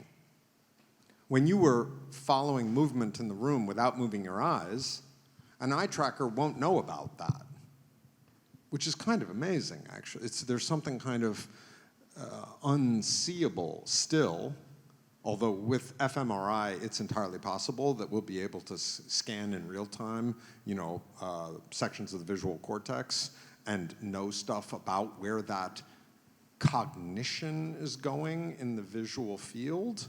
But for now, you're to yourself when you move around in your attention. And I'm really interested in the immanence, the sense of the possible that resides in whatever that thing is. So the story I tried to tell was a story about how there is really a thing, or what does this mean? There are no definitions, only genealogies, but we can do a genealogy of another thing that isn't the thing that the robots can track. And remember the way like attention value disappears in my chart? I actually think that what has happened is that that form of monetizable attention, that externalization, reification of attention, is an enormous threat to our all the things that I care about. I care about some things that, again, we get into a really hard conversation, because I might say some things I really care about, and some of you may gasp and like head for the exit. But I do care, I care about agency. I care about forms of autonomy. I care about freedom. And I think there is a way of using the language of attention to withdraw from the matrix in which we are so profoundly entrapped right now in these devices and with the kind of financialization, the fracking of our beings for money that is happening through our attention. But if we're going to get that immanence, if we're going to get that space and activate it, we have to remember that there's a kind of attention, there are kinds of attention that aren't the ones that the attention economy has got us on. So that would be, a disfocus, I'm down with that.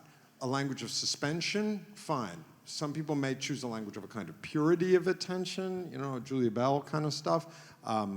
A true attention, you can use whatever sort of aspirational language you like, but I believe in the emancipatory potential of the language of attention, and my work right now involves trying to get that language of attention back from those who've commodified it, and in commodifying it have commodified something, in a sense, even, I would argue, more insidious than our labor power, right? I mean, our labor power has been commodified again and again, like, you know, digging with a spoon underground. That gesture, time and motion studies have figured out the value of digging gestures. So motion, movement, labor, but this is this subtle thing that's much closer to whatever it is that makes us what we are. And that's the thing I'm trying to like get back out from underneath the attention economy. Can I take some of that and throw this to Noémie and your notion of resilience?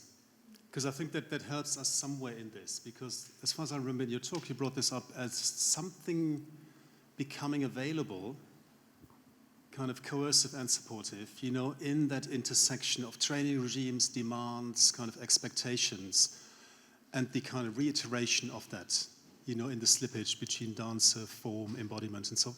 I just wondered when that notion of resilience, whether you could say a bit more about that. Yeah, thank you. There's so many things. I don't know where to pick, but I guess I just want to say, in relation to attention, I mean, you know, right now, the smell of, you know, the coffee here grabs my attention and has, you know, been for the last hour and more. Meaning that, I think in the work of dance, perhaps, in particular, other senses have been mobilized, right, also, in ways that... and it's not just that, you know, well, you just mentioned that it might be harder to track, perhaps, right? Some gestures, ocular gestures, but it might also be hard to track some, you know, kinesthesia or kinesthetic feelings, right? Or the technologies probably need to operate otherwise.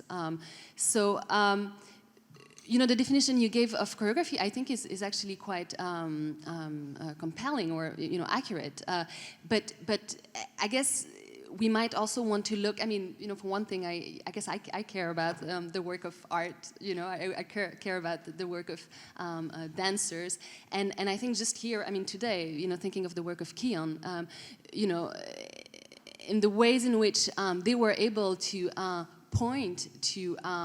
Well, modes of attention in the room, layers, dynamics, politics, right? And reorganize a little bit, inflect new dynamics, which I think was, you know, quite forceful, right? So that's one way I like to think of. Or what I try to propose is, you know, I think choreographies, I mean, it is important for us to look at the histories and how, you know, the technologies, right, embedded there. But for my work, I find it also important to look at what, I mean, this is simple, right, but what artists who have, you know, thinking of also Lenio yesterday, and Lenio, I'll probably misquote you, but there's this line about you draw a distinction between, I think, techniques and the market, right, and the ways in which techniques are embodied and embedded, right, the different temporalities there, right, and how the market, and I'm thinking of this, you know, these tracking devices are able at times to, you know, devour it, but I like the kind of the conflicting orders there that you beautifully you know, exposed, but yes, and yeah, exposed, I will say. Yeah, it's not responding to the question, but yes, just saying that.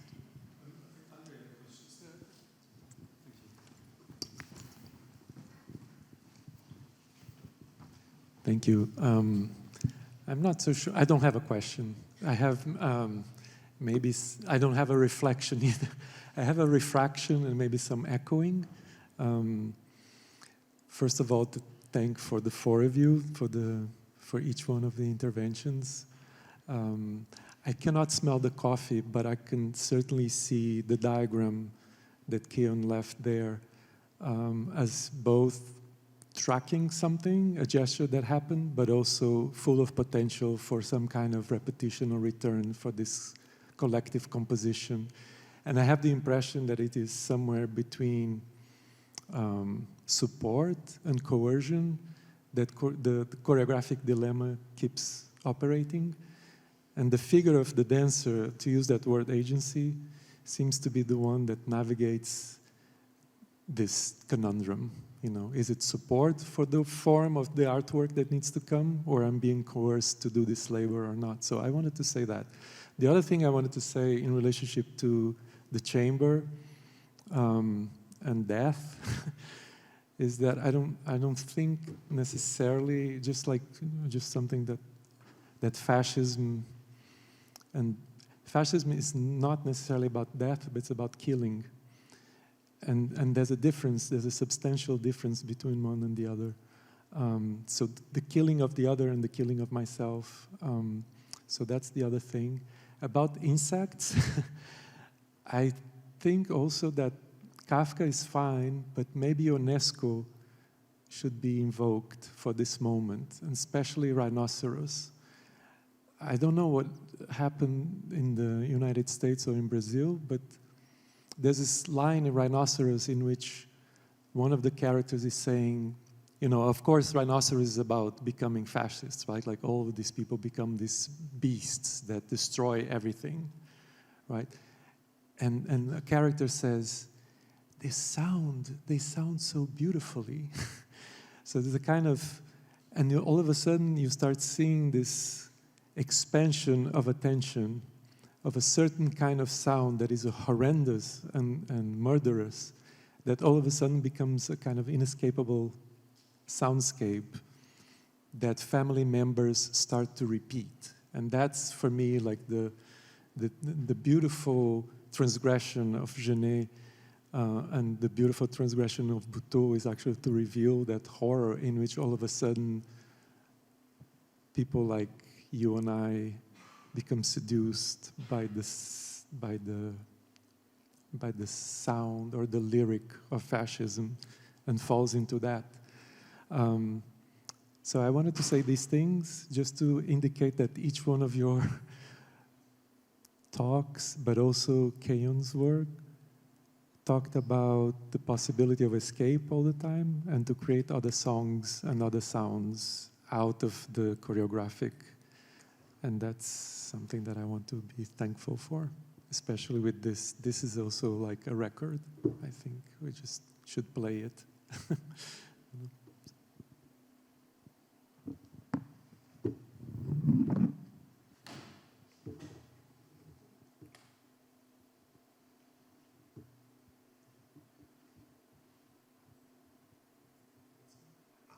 do, but I feel like I want to see what the room wants to do for another second.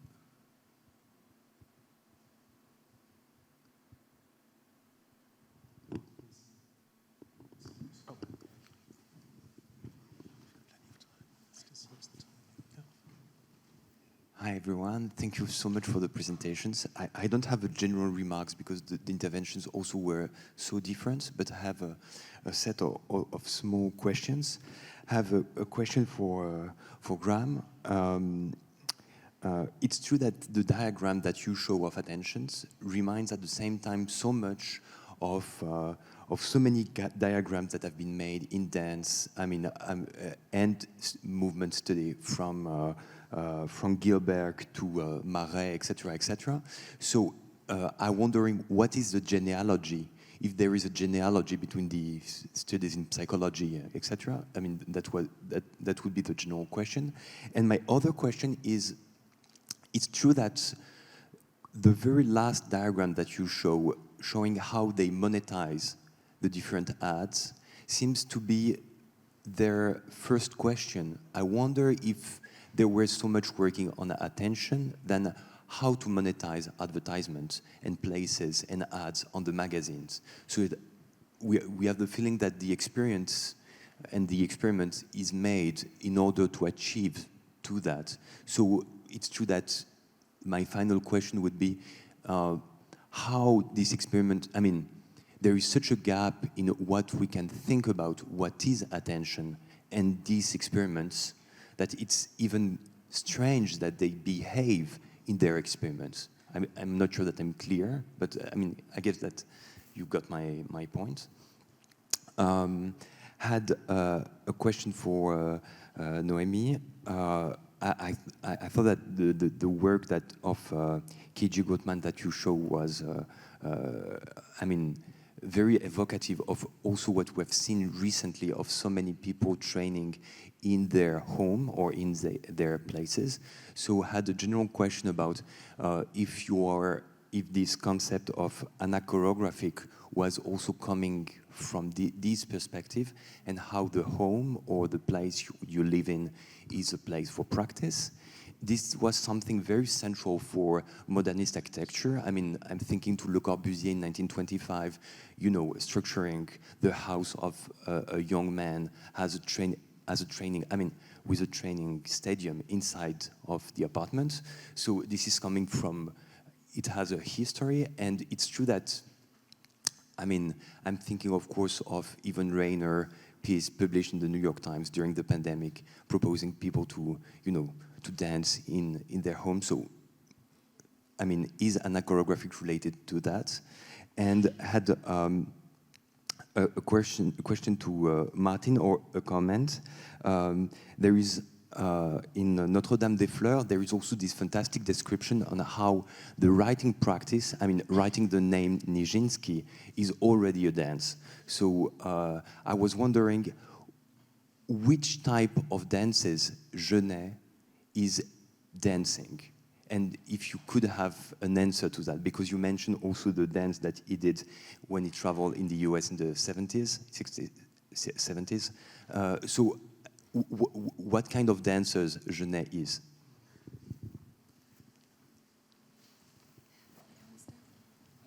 Shall I start? So so Nijinsky is featured in I should call it Notre-Dame-des-Fleurs or the No Lady of the Flowers, but and also Jean Bolin is there, and Genet writes a ballet that, I mean, he says, so he starts by saying this is, the death of Divine is an impossible ballet. It should be danced, but since it cannot be danced, I will use words, I think he says I will use words that are trivial, hollow, and invisible instead. So there's this idea that in a lot of his writing, there's a movement towards dance being much better than writing, but he feels unable to arrive there. He does write a ballet called Adam Miroir, excuse my French, and he also, so his letter to the tightrope walker, which was his lover, who was a tightrope walker, he talks about dancing in order to seduce, first of all, to seduce yourself and never be satisfied with your own seduction. So dance features repeatedly but never quite arrives. There's this idea that dance is something that is always deferred and sort of served very poorly by writing. But writing is always a gesture towards dancing. And in his one film, on Chant d'Amour, there is dancing. So as the guard goes around looking into the different prison cells, the different prisoners dance to seduce the guard. But yeah, I mean, Nijinsky, I think is there simply as this figure of I think it's the leap of Nijinsky that he's interested in, this kind of projectile into space that sort of for him is almost ejaculatory. So there's like I don't think he's very specific about what kind of dance it is. It's more like dance keeps seducing him into this thing that he cannot fully ever evoke, but just keeps running after. As a form of choreography, literally writing towards and for dance. Yeah. Nijinsky was very famous. Yeah. I mean, is it again? Yeah. And there's this idea that he flew almost. He defied gravity. Yeah. This is fascinating. Yes, I have maybe after a question as well. Thank you, Lou, for this comment. I will just say that, yes, I mean, in a sense, I didn't think of the anachoreographic explicitly in relation to, dancing in a domestic space, but I think the movement away from you know, centers and maybe choreography as a yes, maybe but as a center or as a housed authority, perhaps, right? In the thinking I've been doing on KJ's work, I like to, I guess I've been drawing a genealogy in Quebec, starting with a very influential piece by François Sullivan in the 1940s, in which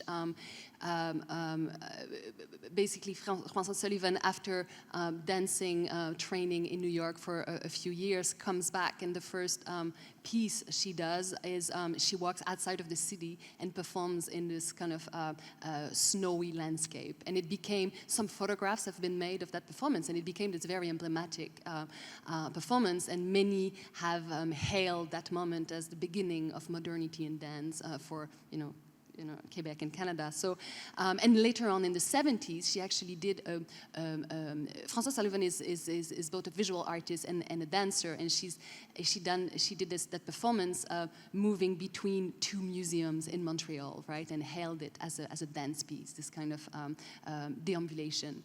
So, So yes, I think moving away from the institution, perhaps, is very important here, and this kind of,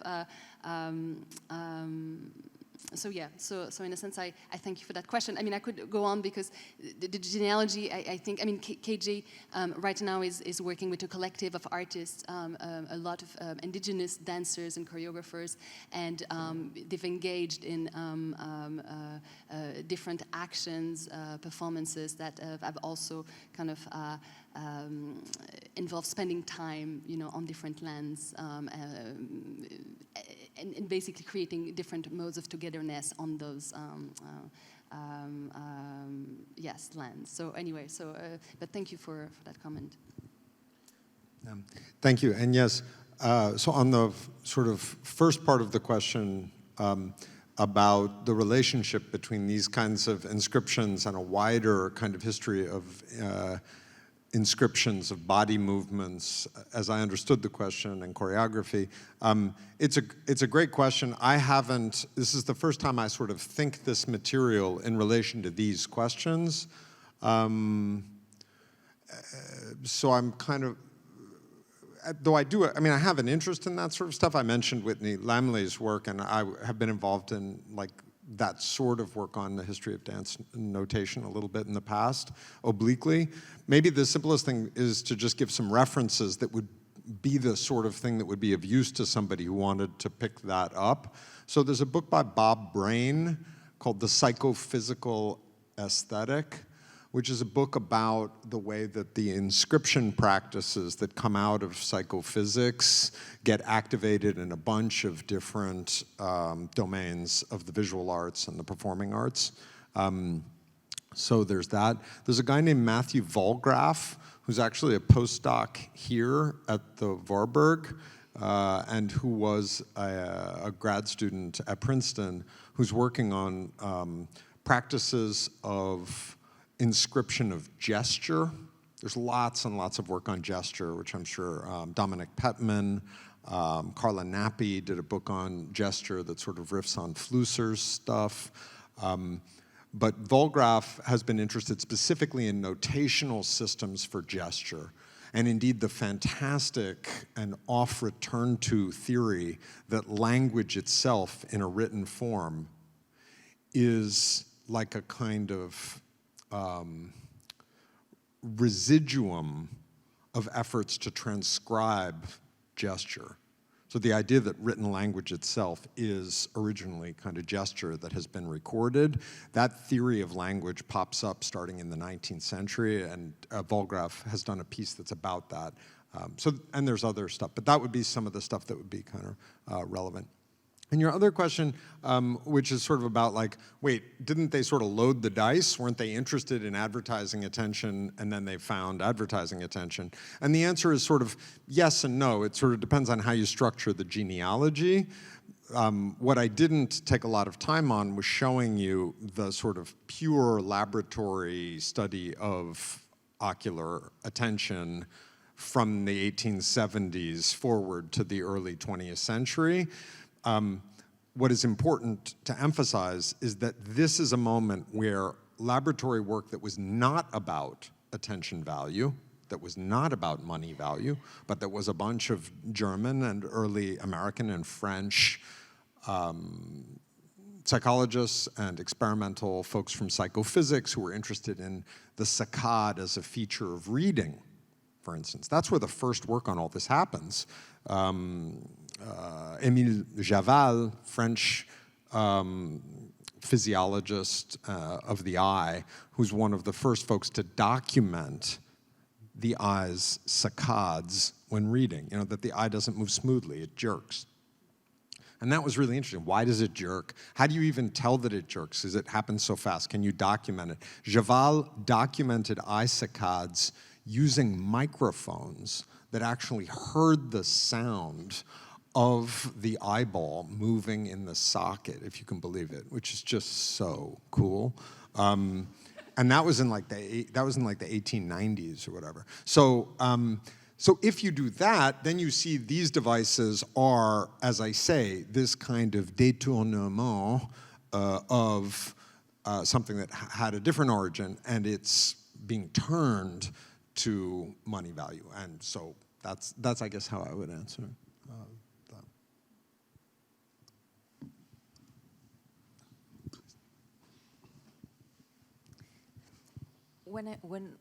When I saw the image that you proposed from the psychologist that got himself behind this creature, it reminded me of a dancer. Because in dance we talk a lot about awareness, more than we talk about attention.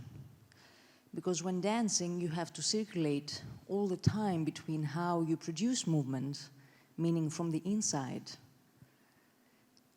the surface, the anatomy, the muscular system, and then how movement is described in space in relation to others and how this is projected to the ones watching.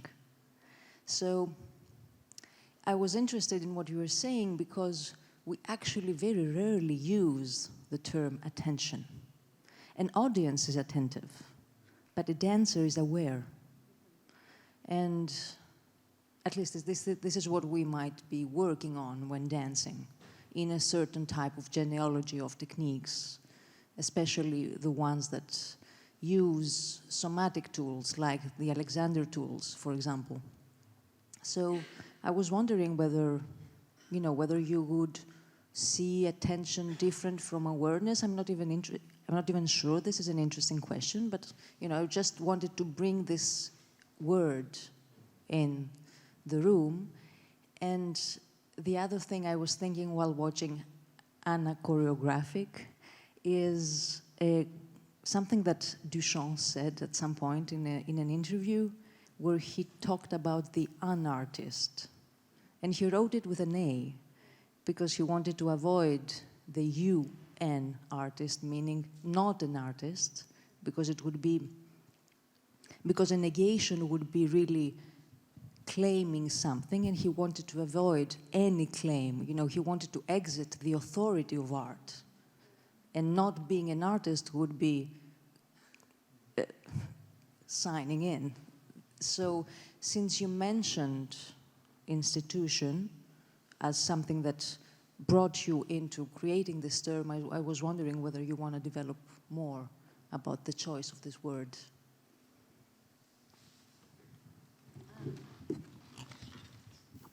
Thank you, Linio, for that. I guess I want to say, I want to thank you also to bring awareness.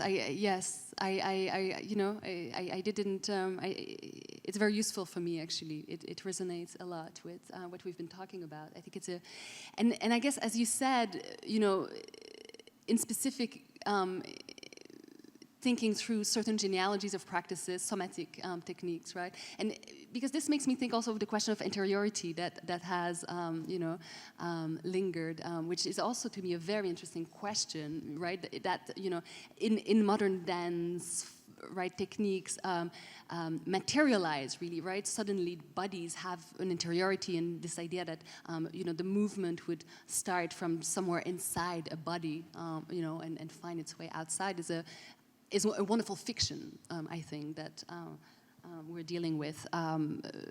You know, both in dance, perhaps, and in psychology, right? And maybe they materialize at you know, similar times. But I actually didn't think. I mean, I remember seeing that, but I actually, I have to say, I have to confess, I didn't think of Duchamp at all here. So thank you for bringing it here. But I think, yeah, there's something. I like this idea of not a negation, right, but this kind of running against and anew, right, at the same time. What can I say to? No, I just want to thank you for that. But yes, I'll just thank you for that. Sorry. Yes. Oh, would you like to speak? It was just maybe after hearing Noémie, I thought, oh, well, actually, maybe I don't want to talk about betrayal. I want to talk about choreography, because because it feels like actually already within that situation, it was not choreography. It was not choreography, but it's not choreography. It's this yeah. So it feels like that's partly what that prefix is doing for me. Also, it's saying that to over-identify, you know, I also felt it in your performance last night. There's a sense in which dance, the affordances of dance allow you to betray dance in some way, and to do something different. But you have to stick with being a dancer in order to do something otherwise. You don't take a position outside of dance and say, I'm now not a dancer in order to critique and refuse dance. I love it so much that I can inhabit the moments where it fails, or it misfires, or it's unhappy, or yeah. Thank you, and thank you for your question. And I'm glad you brought betrayal back, because maybe I'm realizing we don't actually have all that much more time. I'm sort of into the conversation. We only have maybe 10 more minutes or something. So I'd like us to come back to betrayal for a second. But first, awareness. Interesting to juxtapose awareness and focus. Focus with that very strong opticality. We heard disfocus, but a dancer's focus, that is a term that one can hear, you know, in the studio.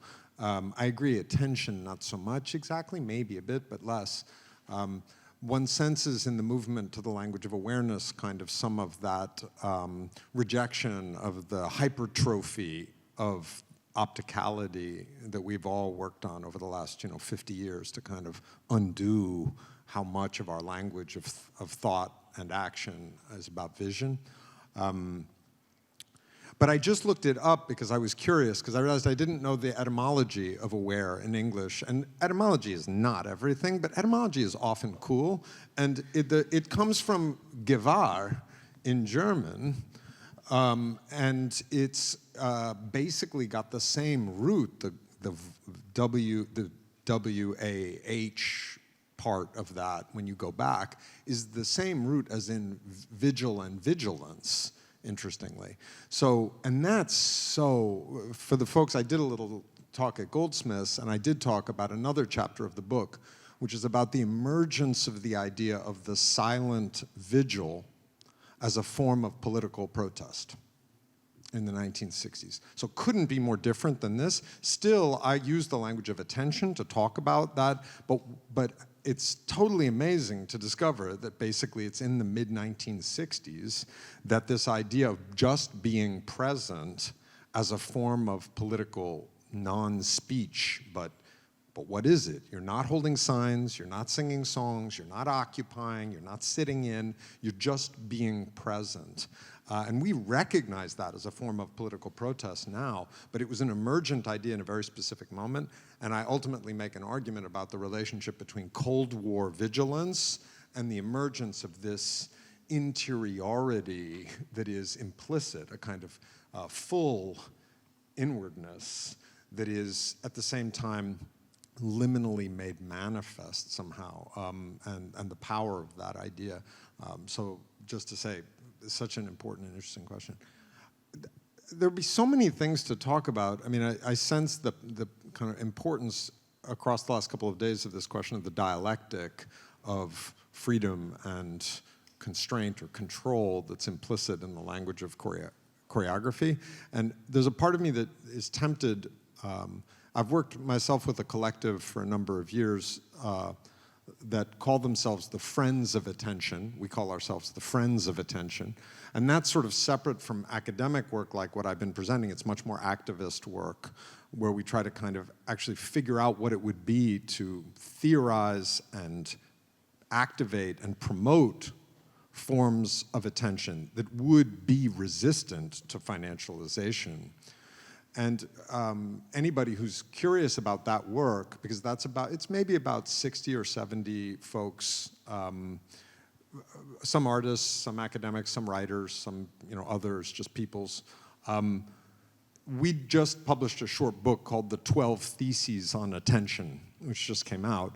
And there are two of those theses which are centrally about the dialectic of freedom and unfreedom in attention specifically. And again, I hadn't thought of that in terms of choreography, but it might be interesting if you would allow me maybe to read that just sentence or two. It's very short. The theses are super short before we go. But I'm just do that. But I do think that the question of betrayal is like so key, and we're not going to have time to do it right. But I will do maybe if it's okay the relevant. And again, you may really hate these because this is not going to sound entirely well. All right, here we go. I'm going to read. Theses 5 and 6 of the 12 theses. So I'm dropping you off in the middle here, but here we go. 5. An attentional path is the trace left by a free mind, and it should really say also a free body.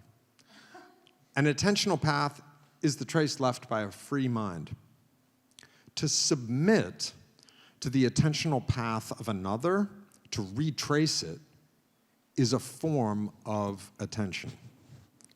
Retracing the attentional path of a free mind, or free body, is one of the keenest pleasures we can take in each other and in the world. And then 6, and this is the one where it gets a little, tricky. In this sense, we must recognize a dialectic of attentional freedom. True freedom consists in the ability to submit one's attention to the attentional path traced by another. The absence of freedom of attention may thus feel like freedom, but as endless solicitation, right? If you can't follow the free trace of someone else's mind, you may feel free, but you are not free. And freedom of attention may feel like unfreedom in the form of deliberate submission. So the next thesis is like, this dialectic has been deliberately manipulated by market structures and technologies to the point where we are increasingly incapable of true attention. So that's the kind of, the other foot drops. But I'm really moved to, in a sense, and I'm embarrassed at the same time because I've worked on this with 25 other people for 4 years now. Embarrassed that we are both so abstract in our cognitiveness, but then also that we didn't think about about choreography as sort of centrally operating in that same space between submission to a choreography and the kind of immanence of the expressive / freedom of movement. So I'm aware of time, and my proposition would be to not do betrayal justice in true kind of commitment to precisely that and leave that hanging. I take your prompt and yours certainly to leave that hanging. Thank you everybody for being here. We've got half an hour's break or thereabouts. The next session starts at 5 o'clock. Thank you. Thanks for being here.